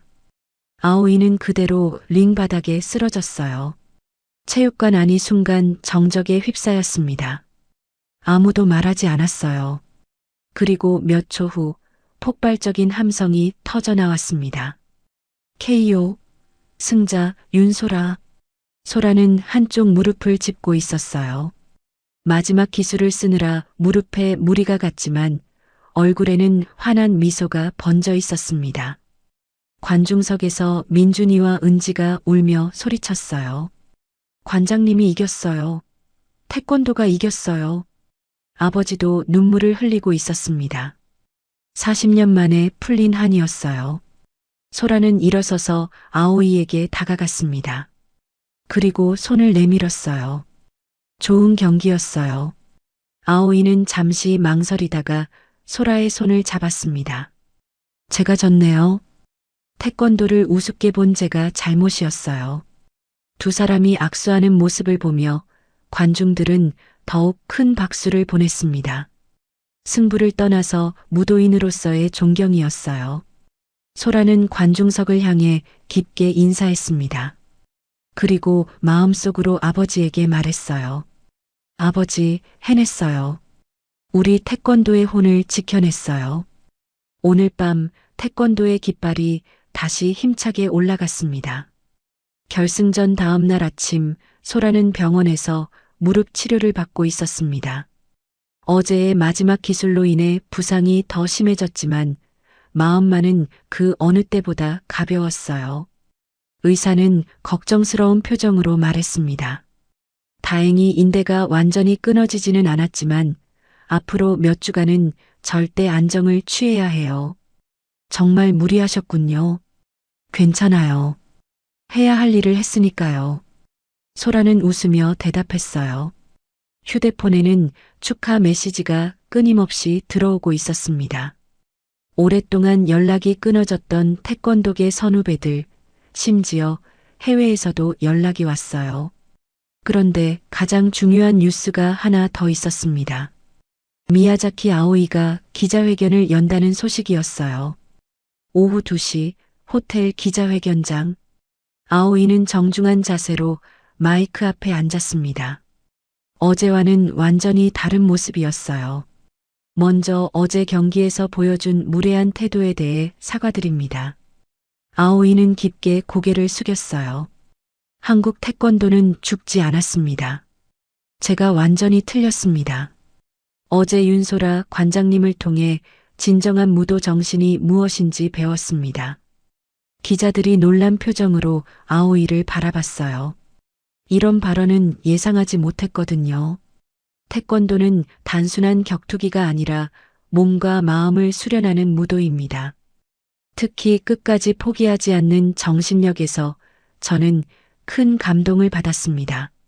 한 기자가 질문했어요. 그럼 이전에 하신 태권도는 무용에 가깝다는 발언은 어떻게 생각하시나요? 아오이는 잠시 망설이다가 솔직하게 대답했습니다. 부끄러운 발언이었습니다. 저는 태권도의 겉모습만 보고 판단했어요. 하지만 진정한 무술은 기술이 아니라 정신에 있다는 것을 깨달았습니다. 기자회견이 끝난 후 아오이는 직접 소라가 입원한 병원을 찾았어요. 손에는 꽃다발을 들고 있었습니다. 관장님, 어제는 정말 좋은 경기였어요. 아오이 씨도 훌륭한 선수예요. 저도 많이 배웠어요. 두 사람은 진심으로 대화를 나눴습니다.